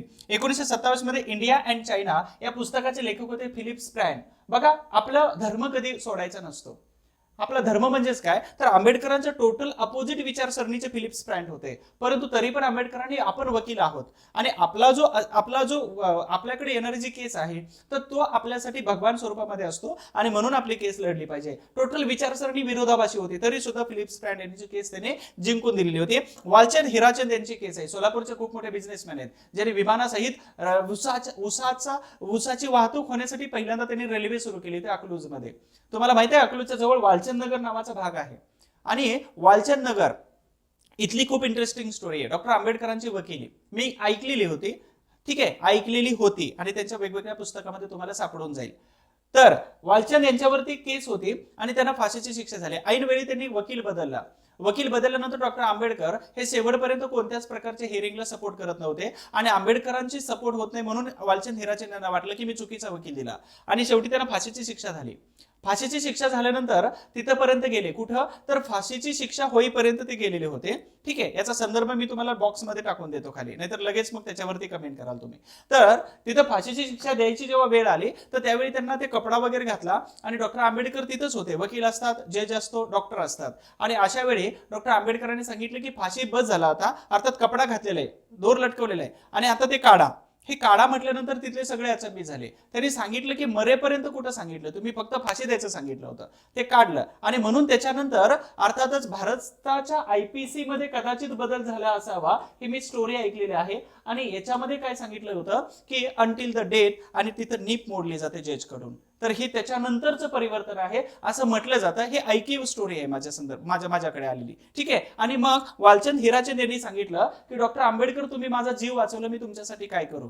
तेव्हा वालचंद हिराचंद यांना आंबेडकरांनी सांगितलं की फक्त माझ्या कष्टकरी लोकांना तुमच्या अगदी जी इंडस्ट्री आहे किंवा तुमच्याकडून काय रोजगाराची उपलब्धता होत असेल तर बघा. म्हणून वालचंद नगरच्या भागामध्ये जर कोणी असाल तर तिथं सर्वात जास्त आज पण तुम्हाला दलित वस्ती दिसून येते. हे ऑब्झर्वेशन आहे, ठीक आहे, हा रिअल स्टोरीचे ऑब्झर्वेशन आहे आणि हे रिअल आहे. तर तिथं दलित वस्ती सर्वात जास्त आहे या वालचंद नगरमध्ये, लक्षात ठेवा. आणि मग तिथं असणारे रेल्वे पहिल्यांदा ऊसाच्या वाहतुकीसाठी वालचंद नगर यांनी तिथं पळवलेली होती. दुसरी गोष्ट, इथं असणारे सर्वात मोठी इंडस्ट्री वगैरे आहे, तर याच्यामध्ये सर्वात जास्त दलित वर्गाला त्यांनी रोजगार देऊ केला होता, कृतज्ञता व्यक्त केली होती वालचंद हिराचंद यांनी. खूप साऱ्या इंटरेस्टिंग केस आहेत आंबेडकरांनी यांच्याबद्दलच्या. त्याचबरोबर दक्षिण बोरो साऊथ मताधिकार समिती समोरचे साक्ष, ही गोष्ट 1919 अगोदर 1909 ला मुस्लिम समुदाय दिला होता. 1919 ला परत काही लोकांना स्वतंत्र मतदारसंघ दिला आणि मग 1919च्या दरम्यानच इथं भारतात असणारा अस्पृश्य समुदाय जो आहे त्यांना राजकीय आणि सामाजिक स्वरूपाचे हक्क मिळायला पाहिजेत, मिळाले नव्हते 19 पर्यंत आणि म्हणून त्यांनी काय केलं होतं, तर या अगदी साऊथ बोरो मताधिकार समितीसमोर आंबेडकरांची साक्ष झाली होती. यांच्यामध्ये वीरा संधी आहेत, त्याचबरोबर गणेश आकाश गवळी आहेत, त्याचबरोबर चरणंदा गवळे आहेत. तर या सगळ्यांच्या साक्षी झालेल्या होत्या. अस्पृश्यांचा प्रतिनिधी म्हणून गव्हर्नमेंट ऑफ इंडिया ऍक्ट 1919 बाबत त्यांनी साऊथ बोरो कमिटी समोर साक्ष दिली आणि 50 पृष्ठांचे निवेदन त्यांनी सादर केलं होतं. मागण्या काय केल्या होत्या, तर अस्पृश्यांना मतदानाचा अधिकार तुम्ही दिला पाहिजे, त्यांना निवडणुकीमध्ये उभे राहता आला पाहिजे, त्याचबरोबर मतदारांना स्वतंत्र मतदारसंघ दिला पाहिजे, अस्पृश्य मतदारांना स्वतंत्र मतदारसंघ दिला पाहिजे, अस्पृश्यांचे अस्पृश्य प्रतिनिधी अस्पृश्य मतदारांनीच निवडले गेले पाहिजेत आणि अस्पृश्यांच्या मतदारसंघात अस्पृश्यांनाच लोकसंख्येच्या प्रमाणात जागा दिल्या पाहिजेत, इत्यादी मागणी 1919 मध्ये त्यांनी केलेल्या होत्या. परिषद खूप इंटरेस्टिंग आहे, मजेदार आहे. 1920 ची परिषद आहे. 21 आणि 22 मार्च 1920 ला याला काही वर्ष होऊन गेले, म्हणजे 104 वर्ष झाले आता, ठीक आहे. तर दक्षिण महाराष्ट्र बहिष्कृत वर्गाची पहिली परिषद माणगाव या ठिकाणी भरली होती. माणगाव म्हणजेच कुठे आलं, तर कोल्हापूर जिल्ह्यामध्ये जवळ, कोल्हापूर जिल्ह्यापासून, कोल्हापूर या शहरापासून जवळ असणाऱ्या ठिकाणावरती आहे, ठीक आहे. आणि याच ठिकाणी 1920 ला अगदी या बहिष्कृत ही परिषद भरलेली होती. त्याच्यानंतर या परिषदेमध्ये छत्रपती शाहू महाराज यांनी अध्यक्ष बनवलं होतं डॉक्टर आंबेडकरांना आणि शाहू महाराज बोलता बोलता असं सांगितलं होतं की दलितांना तुम्हाला तुमचा पुढारी मिळालेला आहे, तुमचा उद्धार केल्याशिवाय ते थांबणार नाहीत. आणि 1947 जर बघितलं तर आंबेडकरांनी खरंच उद्धार केलेला होता, परंतु हे बघायला शाहू महाराज 1922 नंतर राहिलेले नव्हते. दुसरी महत्वाची गोष्ट, दुसरी परिषद 1920 मध्ये भरली होती, अखिल भारतीय बहिष्कृत समाज परिषद नागपूरला. अध्यक्ष कोण होते? छत्रपती शाहू महाराज याचे अध्यक्ष होते. या परिषदेमध्ये वीरा शिंदे जे आहेत तर यांचा निषेध करण्याचा ठराव मंजूर केलेला होता. खूप इंटरेस्टिंग आहे. त्यानंतर तिसरी परिषद 1922 ला भरली, त्यावेळी डॉक्टर आंबेडकर लंडन मध्ये शिकायला होते.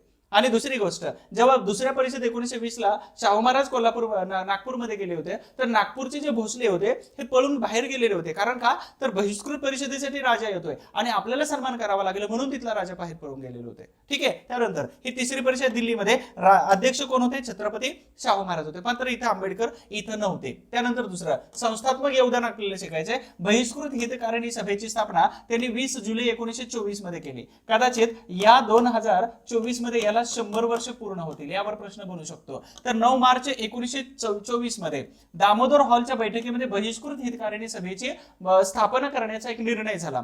9 जुलैला आहे. आणि नंतर या बैठकीनुसार 20 जुलै 1924 मध्ये बहिष्कृत हितकारिणी सभेची स्थापना झाली. अर्थात या सभेवरती आयोगाने प्रश्न विचारलेला आहे. संस्थेचे कार्य आणि सूचित करण्यासाठी शिका, संघटित व्हा आणि संघर्ष करा, असं डॉक्टर आंबेडकरांनी त्याला काय केलं? एक ब्रीद वाक्य दिलेलं होतं. अर्थातच अशाच प्रकारचं आज्ञावाचक आणि क्रियावाचक हा शब्द स्वीकारला. म्हणजे आजच्या समाजाला डॉक्टर आंबेडकरांनी दिलेलं जे वाक्य आहे तर हे खरंच चालतं. म्हणजे आज 14 एप्रिल आहे, या दिवशी डोक्यावर घेण्यापेक्षा आपण जर डोक्यात घेतलं तर मात्र या वाक्याची गरज लागणार नाही. म्हणजे संघटित व्हायला सांगितलंय, शिकायला सांगितलेलं आहे, परंतु समाज उलटा प्रवास करतो हे आपल्याला दिसून येतं. हे जरी आपल्याला सत्य जरी वाटत नसलं तर हे वास्तव मात्र स्वीकारता नाकारता येणार नाही. त्यानंतर 1927 डॉक्टर आंबेडकरांनी विजय स्तंभाला दिलेली भेट खूप मजेदार आहे. 1927 मध्ये डॉक्टर आंबेडकर हे आपल्या अनेक सहकार्यांबरोबर तिथे गेलेले होते आणि भीमा कोरेगाव या ठिकाणी 1818 मध्ये जे समुदायातील त्या समुदायातील व्यक्ती जे लढलेले होते पेशव्यांच्या विरोधामध्ये, अर्थात अन्यायाच्या विरोधामध्ये जे लढाई झाली होती, तर ज्यांनी पराक्रम गाजवले तर त्या पराक्रमाचा परिणाम म्हणजे ब्रिटिश सरकारने त्यांचा गौरव केला त्या विजयस्तंभावरती त्यांची नावं टाकून.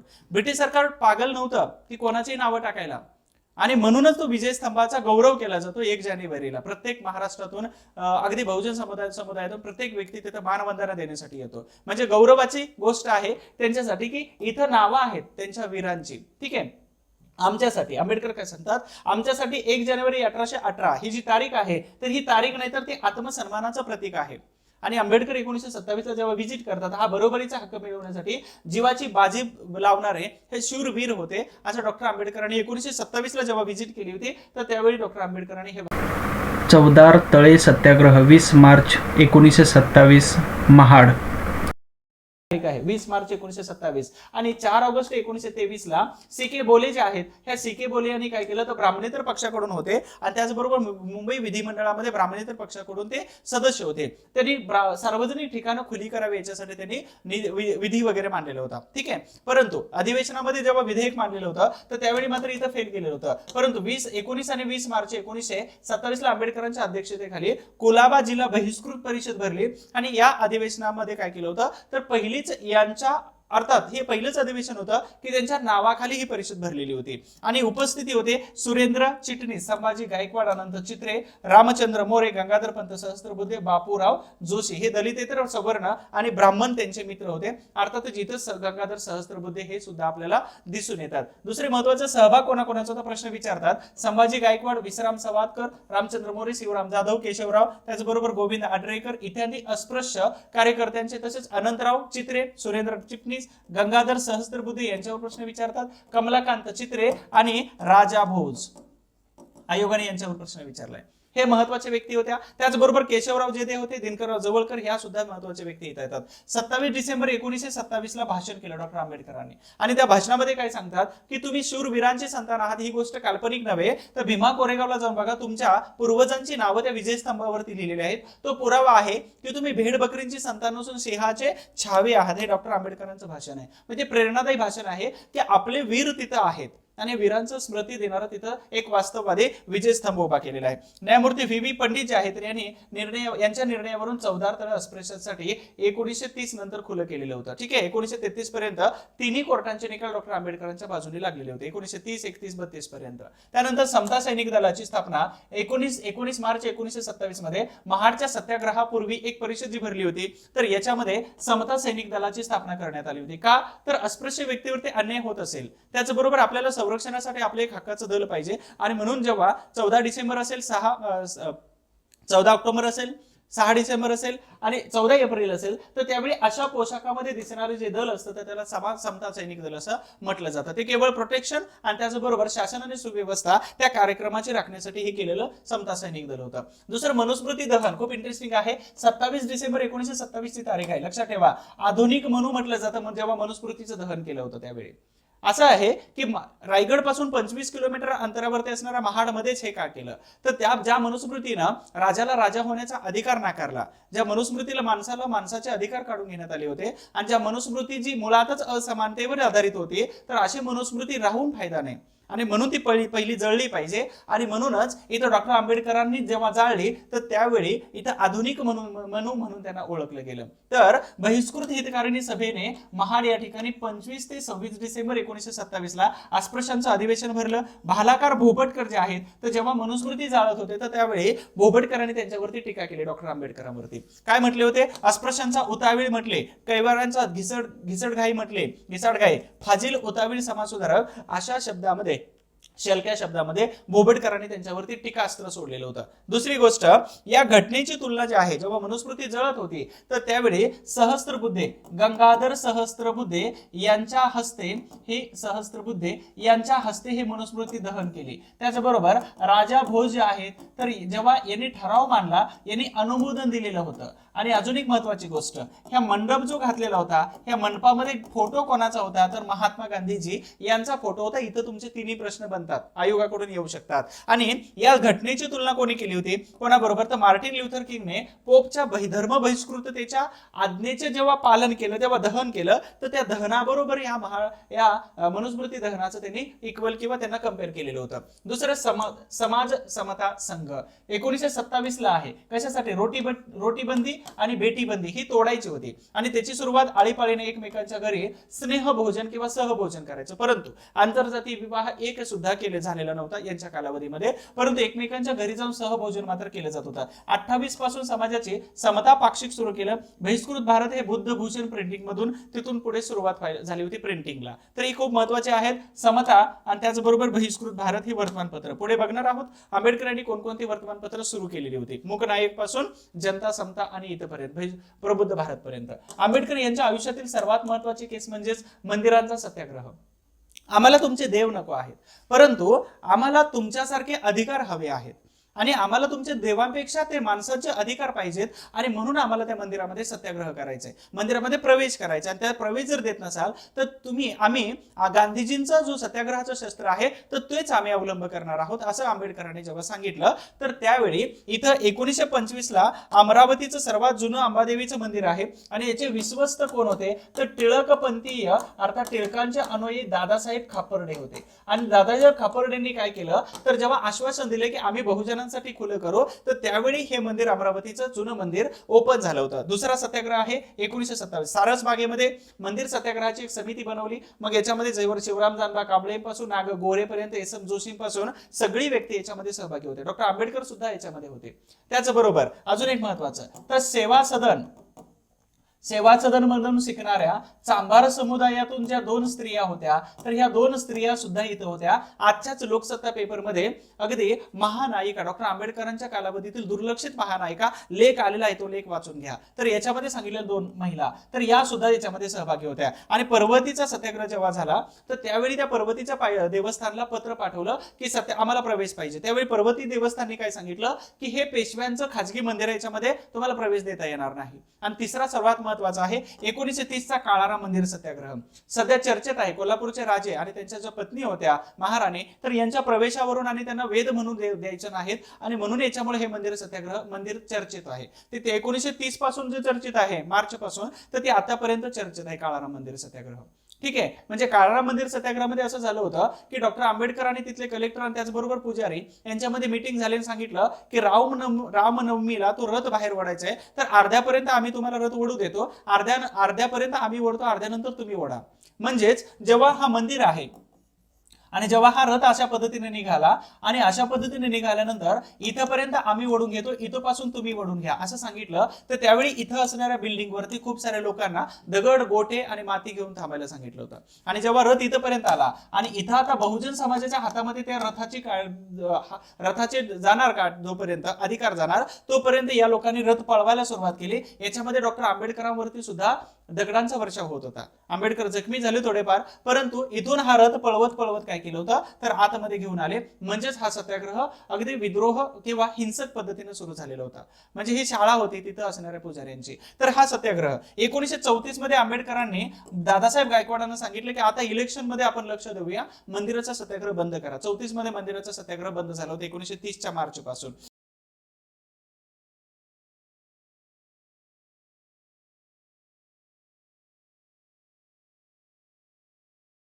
ठीक आहे. हा म्हणजे मजेदार. आता हाच काळा मंदिर सत्याग्रह. नाशिक सत्याग्रह समितीचे अध्यक्ष कोण चिटणीस होते भाऊराव कृष्णाजी गायकवाड, त्यांनाच आपण काय म्हणतो दादासाहेब गायकवाड प्रति आंबेडकर म्हटलं जातं. अध्यक्ष केशव नारायण वर्धेकर होते, सदस्य शंकरराव गायकवाड होते आणि युवक भास्कर कदरे होते. आता या भास्कर कदरेमुळेच हा सत्याग्रह पुढे मात्र हिंसक पद्धतीने सुरू झाला. कसा तर भास्कर कदरे यांनी मंदिराच्या गाभाऱ्यात गेले आणि आतल्या पुजाऱ्यांनी त्यांना बेदम मारहाण केली, रक्तबंबाळ झाले, तेव्हा सत्याग्रह सुरू झालेला होता. दुसरं गोलमेज परिषदेला आंबेडकर गेले लंडनला, तर त्यावेळी 1930 ला सुरू झाली होती. तर त्यावेळी दादासाहेब गायकवाड यांनी हा मंदिराचा सत्याग्रह सुरू ठेवलेला होता. त्याचबरोबर सहभाग कोणाचा होता? कुसुमाग्रज, सहस्त्रबुद्धे गंगाधर, देवराम नाईक संपादक होते, डी व्ही प्रधान होते, खेर होते, बाळासाहेब खेर, अर्थातच 1946 पासून 52 पर्यंत मुख्यमंत्री आनंदा स्वामी, डॉक्टर आंबेडकरांनी बॉम्बे प्रांताचे गव्हर्नर फ्रेडरिक साइक्स जे होते तर यांच्या नावे त्यांनी पत्र पाठवलं की अशा पद्धतीने तुम्ही आम्हाला प्रवेश द्यायला पाहिजे, समानतेने वागवायला पाहिजे. तर हे डॉक्टर आंबेडकरांच्या उपस्थितीमध्ये झालेला सर्वात महत्वाचा हा सत्याग्रह आहे.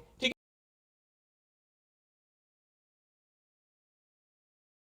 महाराष्ट्र दलित परिषदेचं पहिलं अधिवेशन 1920 ला कोणत्या ठिकाणी तर माणगाव या ठिकाणी. ओके. मी अगोदरच्या लेक्चरमध्ये सांगितलं होतं की 2009 ला जेव्हा स्वाईन फ्लू आलेला होता तर त्यावेळी मी पुण्यामध्येच होतो, 2008 मध्ये आलेलो होतो. तर 2009 ला आर्थिक परिस्थिती खूपच खराब होती, तुम्ही इमॅजिनेशन पण नाही करणार.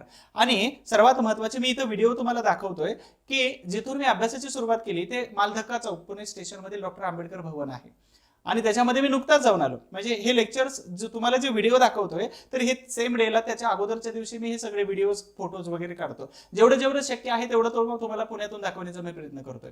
दुसरी महत्वाची गोष्ट, या आंबेडकर भवन मध्येच मी जेव्हा गेलो होतो त्यावेळी तिथल्या विद्यार्थी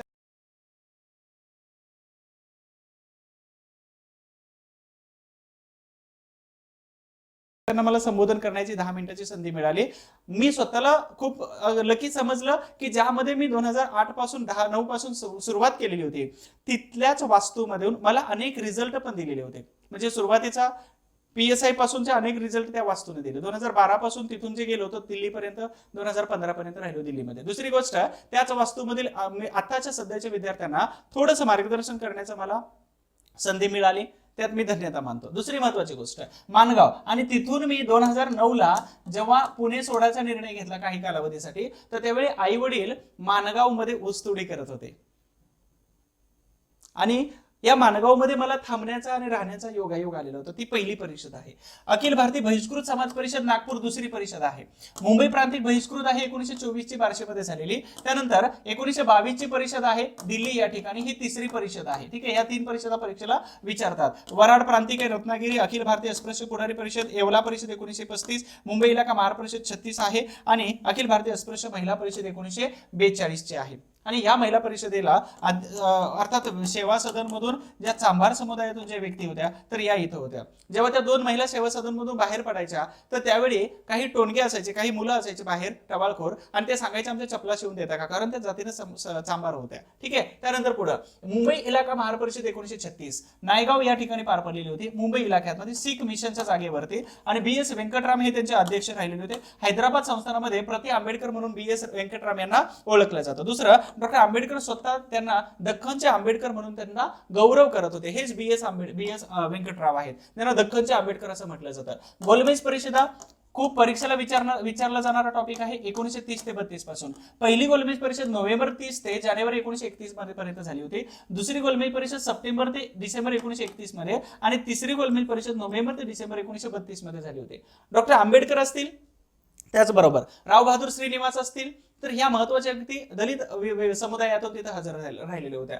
दुसरं महत्वाचं की मागण्या संघराज्याची केली आणि स्वतंत्र मतदारसंघाची सुद्धा मागणी डॉक्टर आंबेडकरांनी केलेली होती. म्हणजे संघराज्य दिलं पाहिजे आणि दुसरं आमच्या समुदायाला, दलित समुदायाला स्वतंत्र मतदारसंघ दिला पाहिजे, ही सुद्धा मागणी त्यांनी केलेली आपल्याला दिसून येते. पहिली गोलमेज परिषद खूप मजेदार आहे. 1930 मध्ये 30 ते जानेवारी पर्यंत दलितांमधून डॉक्टर आंबेडकर आणि राव बहादूर श्रीनिवास हे दोघे हजर होते. आता दुसरी महत्वाची गोष्ट, तिन्ही राऊंड टेबल कॉन्फरन्सला कोण हजर होते हा आयोगाचा प्रश्न आहे. तर याच्यामध्ये डॉक्टर बाबासाहेब आंबेडकर होते.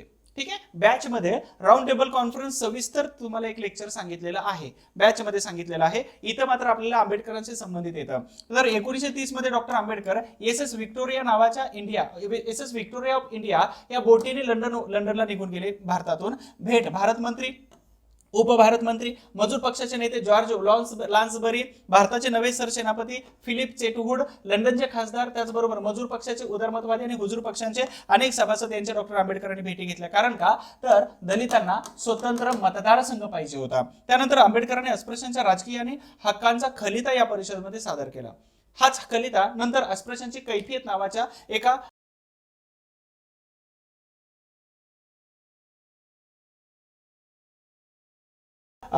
पुस्तक रूपामध्ये सादर केला. त्यांनी मागण्या कोणकोणत्या केल्या होत्या, तर स्वतंत्र भारत जर झाला तर राज्यघटनेमध्ये अस्पृश्यांच्या 8 राजकीय हक्कांचा समावेश असायला पाहिजे. त्यामध्ये अस्पृश्य वर्गासाठी समान नागरिकत्व, जातीद्वेष रहित वागणूक मिळायला पाहिजे, सरकारी नोकरीमध्ये अस्पृश्यांची भरती करायला पाहिजे, अस्पृश्यांचे निर्मूलन, सरकारी खाते बनवायला पाहिजे, नवीन समान हक्क पाहिजेत, कायदेमंडळात भरपूर प्रतिनिधित्व, सरकारची पूर्वग्रह रहित जी वर्तणूक आहे ती पाहिजे आणि गव्हर्नर जनरलच्या मंत्रिमंडळामध्ये सुद्धा अस्पृश्यांना प्रतिनिधित्व मिळालं पाहिजे. या मागण्या या राऊंड टेबल कॉन्फरन्स मध्ये आंबेडकरांनी केलेल्या होत्या. त्याचबरोबर मुंबईच्या कायदेमंडळाचे सदस्यत्व असताना 3 वर्षांनी ते वाढवलेलं होतं. त्याच दरम्यान दुसरं वर्तमानपत्र आंबेडकरांना अस्पृश्यांचा महान नेता हे आरटीसी राऊंड टेबल कॉन्फरन्स नंतर त्यांना म्हणू लागलं होतं. सयाजीराव गायकवाड याने आंबेडकरांचं कौतुक खूप चांगलं केलं होतं. 1931 मध्ये एप्रिल परळ या ठिकाणी गोखले शिक्षण संस्थेच्या शाळेमध्ये अखिल भारतीय अस्पृश्य पुढारी परिषदेमार्फत त्यांचा सत्कार केला होता राऊंड टेबल कॉन्फरन्स गाजवल्यानंतर. दुसरं, महात्मा गांधीजी जेव्हा 1932 ला दुसऱ्या कॉन्फरन्सला जेव्हा हजर राहिले,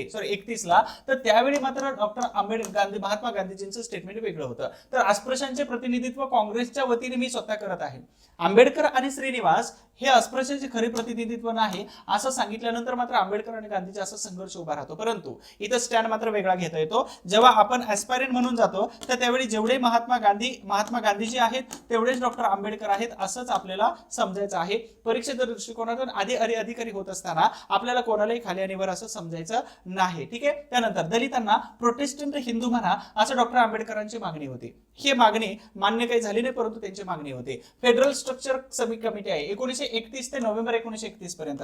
भारताच्या कार्य काय सांगतं, परीक्षेला विचारलं जातं, हे IMP आहे. भारताच्या भावी संविधानाविषयी विचार विनिमय करण्यासाठी भारताला संघराज्यात्मक घटना देण्यात यावी याच्यासाठी ही परिषद भरली होती. अध्यक्ष लॉर्ड सँकी होते. टोटल 38 अध्यक्ष होते, 38 सदस्य होते. त्यामध्ये प्रतिनिधी भारताचे म्हणून डॉक्टर आंबेडकर, महात्मा गांधीजी, त्याचबरोबर बॅरिस्टर जयकर, तेज बहादूर चप्रू, सयाजीराव गायकवाड हे महत्वाचे व्यक्ती इथं होत्या. तर हा व्यक्तींचा गट आहे. इथं परीक्षेला विचारलं जाऊ शकतो. बैठका नोव्हेंबर 1931 पर्यंत बँकिंगहॅम पॅलेस मध्ये झाल्या होत्या आणि घटना समितीच्या या बैठका त्या हॉलमध्ये अर्थात बँकिंगहॅम राजवाड्यामध्ये पार पडत होत्या.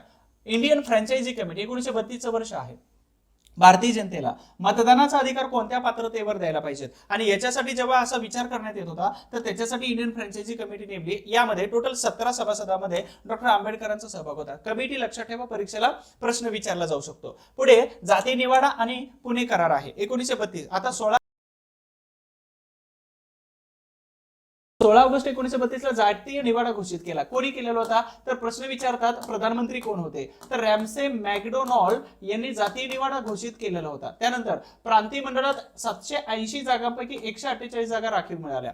ठीक आहे. आणि पुणे करार झाला 24 सप्टेंबर 1932ला. आता महात्मा गांधीजी जेव्हा मुंबईत आले त्यावेळी सविनय कायदेभंग परत रिझ्यूम केली. गांधीजींना तिथं अटक केली, त्यानंतर आगा खान पॅलेसमध्ये ठेवलं, नंतर येरवडा तुरुंगामध्ये ठेवलं. तर 20 सप्टेंबरला त्यांनी आमरण उपोषणाला सुरुवात केली. तब्येत खूपच खराब झाली आणि म्हणून आंबेडकरांवरती दबाव आणला आणि आंबेडकरांनी काय केलं तर राष्ट्रपित्यांचं प्राण वाचवलं. म्हणून 14 एप्रिलला खूप सारे गाणे वाचतात बघा की आंबेडकरांनी गांधीजींचे प्राण वाचवले. अशा पद्धतीचे प्रांतीय अर्थात केंद्रीय कार्यकारिणीमध्ये राखीव जागांची संख्या 18% असायला पाहिजे. तर ही दोन संख्येवरती तुम्हाला प्रश्न आयोगाकडून विचारले जाऊ शकतात. आव्हान काय? मागासवर्गीय आणि काँग्रेस पक्ष आणि ब्रिटिश यांच्यापासून स्वतंत्र झाल्याशिवाय सुरक्षित होणार नाहीत असं आंबेडकरांनी आवाहन केलं होतं. दुसरी गोष्ट, गांधीजींचा बहुजन समाजामधून तिरस्कार व्हायला सुरुवात कोणत्या घटनेपासून झाली तर पुणे करारापासून. म्हणजे हाताशी आणि तोंडाशी आलेला घास हा महात्मा गांधीजींनी काढून घेतला. परंतु गांधीजींचं त्यावेळी बरोबर होतं, आंबेडकर पण आपापल्या बाजूने बरोबर होते. ऍज अ ऍस्पायरंट म्हणून आपल्याला याच दृष्टिकोनातून पाहायचं आहे. कोणालाही अप्स अँड डाऊन्स आपल्याला समजायचं नाही. मी 3 वेळा सांगतो हे. महात्मे आले, आंबेडकर काय सांगतात, पुणे करार होऊन गेला तो त्यावेळी. महात्मा आले आणि गेले पण अस्पृश्य हे अस्पृश्यच राहिले होते असं उद्विग्न आणि रागाचे असे उच्चार डॉक्टर आंबेडकरांनी काढले होते. 47 मध्ये हे कॅन्सल झालेले होते. त्यानंतर 1933 joint committee on Indian constitution all reforms बैठका सुरू झाल्या. डॉक्टर आंबेडकर भारतामध्ये घटनात्मक सुधारणेच्या संयुक्त समितीचे सदस्य होते. अर्थात पार्लमेंटची जॉईंट सिलेक्शन कमिटी होते. गोलमेज परिषदेमध्ये सहभागामुळे त्यांना अस्पृश्यांचा नेता, कायदेपंडित आणि बुद्धिमान व्यक्ती अशी जागतिक पातळीवरती आंबेडकरांची ओळख सुरू झाली. 1933च्या श्वेतपत्रिका असेल आणि त्याचबरोबर 1934ची पार्लमेंट जॉईंट सिलेक्शन कमिटी असेल, ते ह्या दोन्ही कमिटीवरती doctor Ambedkar as a member म्हणून इथं सदस्य म्हणून इथं वर्णी लागलेली होती. आंबेडकरांचा चांगला विचार होत होता एक बुद्धिमान व्यक्ती म्हणून. दुसरं, हरिजन सेवक संघ. इथं जेव्हा 24 सप्टेंबरला जेव्हा पुणे करार झाला तर त्यावेळी गांधीजींच्या डोक्यात प्रकाश पडला की अस्पृश्य समुदायासाठी आपल्याला काहीतरी करावं लागेल. म्हणून त्यांनी काय केलं तर 30 सप्टेंबर 1932ला लगेच 6 दिवसामध्ये त्यांनी काय केलं, हरिजन सेवक संघ सुरू केला. परंतु याचं सुरुवातीचं नाव काय होतं, अखिल भारतीय अस्पृश्य म्हणजे त्याला all India anti untouchability league असं म्हटलं जातं. परंतु हरिजन हा शब्द 1933 पासून त्यांना मिळाला आणि हा शब्द कोणी दिला होता तर नरसी मेहता आणि पराडकर नावाचे हे महत्वाचे एक कवी होते आणि दुसरे पत्रकार होते, यांनी दिला. मग 1937 मध्ये जे इलेक्शन झालं होतं तर आंबेडकरांचा मजूर पक्ष चांगला विरोधी पक्ष होता आणि आंबेडकरांनी हरिजन मुद्द्यावरून मुंबई विधिमंडळामध्ये 38 मध्ये सभेचा त्याग केला. 1982ला भारत सरकारने हरिजन शब्दावरती टोटल बंदी घातली आणि जर असं केलं तर 1989च्या कायद्यानुसार त्यांच्यावरती अॅट्रॉसिटी ऍक्ट दाखल केला जातो. तर अशा पद्धतीने महात्मा गांधीजींचं हे झालं. बरं, दुसरी गोष्ट, गांधीजींनी संघाचे नाव बदलले आणि हरिजन सेवक संघ असं ठेवलं होतं. अस्पृश्यता निवारण संघ असं ठेवलं. त्याच्यानंतर त्यांनी 33 मध्ये हरिजन सेवक संघ असं ठेवलं होतं. अध्यक्ष जी.डी. बिर्ला होते. सचिवपदी भारत सेवक समाजाचे सदस्य अमृतलाल ठक्कर होते आणि 8 जणांचे एक मंडळ बनवले. त्या 8 मध्ये 3 सदस्य दलित होते. त्यामध्ये एक डॉक्टर आंबेडकर होते, दुसरे MC राजा होते आणि तिसरे राव बहादूर श्रीनिवास होते. इथं प्रश्न विचारला जाऊ शकतो. आणि 184 विभागामध्ये पैसे देऊन त्यांनी सेवक नेमलेले होते, सवेतन त्यांनी सेवक नेमले होते. तर तुमचा प्रश्न लास्ट टाइमचा कुठे आहे, हरिजन सेवक संघ गट क चा प्रश्न आहे. मग भविष्यामध्ये इथं सुद्धा प्रश्न तुमचे बनू शकतात, लक्ष ठेवा त्याला. तर 1939 मध्ये नेहरूंची भेट, 40 मध्ये सुभाषचंद्र बोस यांची भेट झाली आंबेडकरांबरोबर. 42 ते 46 गव्हर्नर जनरलच्या कार्यकारी मंडळामध्ये कामगार खाते, इथं प्रश्न विचारतात, कामगार खाते, ऊर्जा खाते आणि पाटबंधारे खाते. तर हे उभा केलं. पाटबंधारे खाते म्हणजेच काय तर दामोदर व्हॅली म्हणजे अमेरिकेचे टेनेसी व्हॅली या प्रकल्पाच्या आधारावरती दामोदर नदीला पूर येतो आणि त्याचा अभ्यास करून त्यांनी दामोदर व्हॅली हा प्रोजेक्ट आंबेडकरांच्या कल्पनेतील प्रोजेक्ट आहे. नदीजोड प्रकल्प. आंबेडकरांचे शैक्षणिक त्याचबरोबर शेतकी विचार खूप स्ट्रॉंग होते. पुढे जाऊया आपण थोडंसं. All India Scheduled Caste Federation. 1942 मध्ये आंबेडकरांना वाटलं की आपण अखिल भारतातील अनुसूचित जाती यांच्यासाठी आपण एक पक्ष काढायला पाहिजे. म्हणून मजूर पक्ष इंग्लंडच्या मजूर पक्षाच्या आधारावरती त्यांनी सुरू केलेलाच होता. ठीक आहे, हा मजूर पक्ष इंग्लंडच्या मजूर पक्षाच्या आधारावरती सुरू केला. 1936 मध्ये चांगलं घवघवीत यश पण आलं होतं. परंतु 42 मध्ये त्यांनी काय केलं तर अखिल भारतीय अशा पद्धतीने त्यांनी एक पक्ष सुरू केला. त्याला काय म्हटलं जातं, अखिल भारतीय अनुसूचित जाती महासंघ. एन शिवराज हे त्याचे अध्यक्ष बनले होते. आप्पादुराई यांनी या पक्षासाठी त्यांना मदत केली. शेड्यूल कास्ट फेडरेशनची एक सामाजिक आणि राजकीय संघटना होती. आणि जेव्हा 42 मध्ये इलेक्शन होतं तर त्यावेळी त्यांनी जाहीरनामा सुद्धा अशा पद्धतीने लिहिलेला होता. तो जाहीरनामा अभ्यासपूर्ण होता. आताच्या पक्षांसारखा जाहीरनामा नव्हता. जे आपल्याला देता येऊ शकतं तर तेच आपल्याला द्यायचं आहे असं आंबेडकरांचं मत होतं. दुसरे महत्वाचं की ऑल इंडिया इथं 30 जून 1947चं पत्र आहे. जेव्हा 47 मध्ये डॉक्टर आंबेडकर संविधान सभेवरती ऑलरेडी निवडून गेले होते, परंतु संविधान सभेवरती निवडून जाण्याच्या अगोदरची गोष्ट आहे की संविधान सभेमधून जेव्हा ते बाहेर पडले होते तर त्यावेळी राजेंद्र प्रसाद यांचं पत्र हे मुंबईच्या काँग्रेसच्या अधिकाऱ्यांना होतं, अर्थात बाळासाहेब खेर यांना पाठवलं होतं. कारण बाळासाहेब खेर 46 पासून 52 पर्यंत सीएम होते. मग बॅरिस्टर जयकर जे आहे तर यांनी मुंबई प्रांतातून आपला राजीनामा दिला राज्यसभेचा, आणि मग राज्यसभेचा राजीनामा दिल्यानंतर संविधान सभेचं काम थांबलेलं होतं. ठीक आहे, आणि थांबलेल्या कामाला परत एकदा जिवंत करायचं जर असेल तर डॉक्टर राजेंद्र प्रसाद यांनी मुंबईच्या सीएमला पत्र पाठवलं. मुंबई प्रांताचे मुख्यमंत्री, पहिले मुख्यमंत्री स्वातंत्र्य झाल्यानंतर 1946 पासून होते, परंतु 47 ला स्वातंत्र्य मिळालं म्हणजे ते पहिले मुख्यमंत्री आहेत. त्यांना पत्र पाठवलं. राजेंद्र प्रसाद काय म्हणतात की कोणते कारण विचारात घेतले तरी घटना समिती परिषदेतील तिच्या विविध समित्यातील डॉक्टर आंबेडकर यांची कामगिरी इतकी उच्च प्रतीची आहे की आपण त्यांच्या सेवेला मुकू नये, आणि म्हणून तुम्ही काय केलं पाहिजे तर डॉक्टर आंबेडकरांना बिनविरोध निवडून दिलं पाहिजे, आणि ही जबाबदारी बाळासाहेब खेर तुमच्यावरती आहे.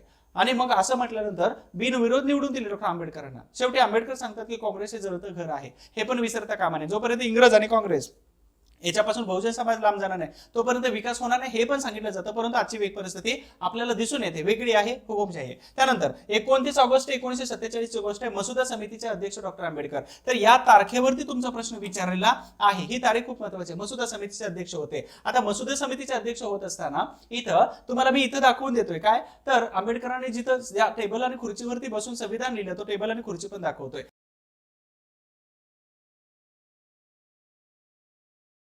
दुसरं, मसुदा समितीचे अध्यक्ष डॉक्टर आंबेडकर होते. हे लेक्चर शेवटपर्यंत बघा, कारण का तर या लेक्चरमध्ये माहितीचा खजिना दिलेला आहे.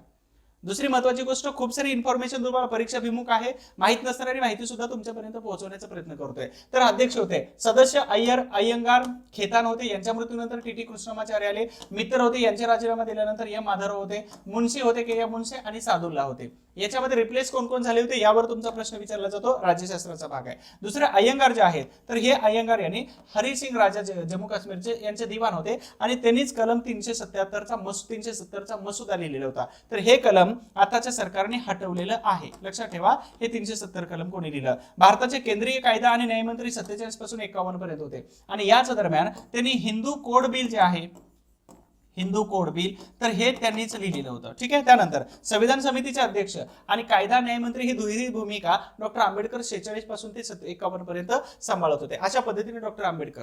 त्याचबरोबर हिंदू कोड बिल आहे, यावरती राज्यसेवेला प्रश्न आहे. 48 मध्ये हिंदू कोड बिल मानलं, परंतु याला विरोध झालेला होता. विरोध कोणी केला याच्यावरती तुम्हाला प्रश्न विचारलेला आहे. तर हरिहरानंद सरस्वती, त्यांना करपात्री महाराज म्हटलं जातं, रामराज्य परिषदेचे अध्यक्ष होते. राष्ट्रीय स्वयंसेवी संघ, त्यांना RSS म्हटलं जातं. डॉक्टर राजेंद्र प्रसाद हे रूढीवादी विचारवंत होते. त्यांना परिवर्तन नको होतं, परंतु इथं पंडित जवाहरलाल नेहरू यांना परिवर्तन पाहिजे होतं, आणि म्हणून त्यांनी बिल पास केलं. तरी पण राजेंद्र प्रसाद यांनी काय केलं तर जुन्या विचाराचं असल्यामुळे बिल रिजेक्ट केलं. परंतु नेहरूंनी काय केली आयडिया तर 1951 नंतर ते बिल मात्र तुकड्या तुकड्यामध्ये डिवाइड करून पास करून घेतलंच आणि लागू केलेलंच होतं.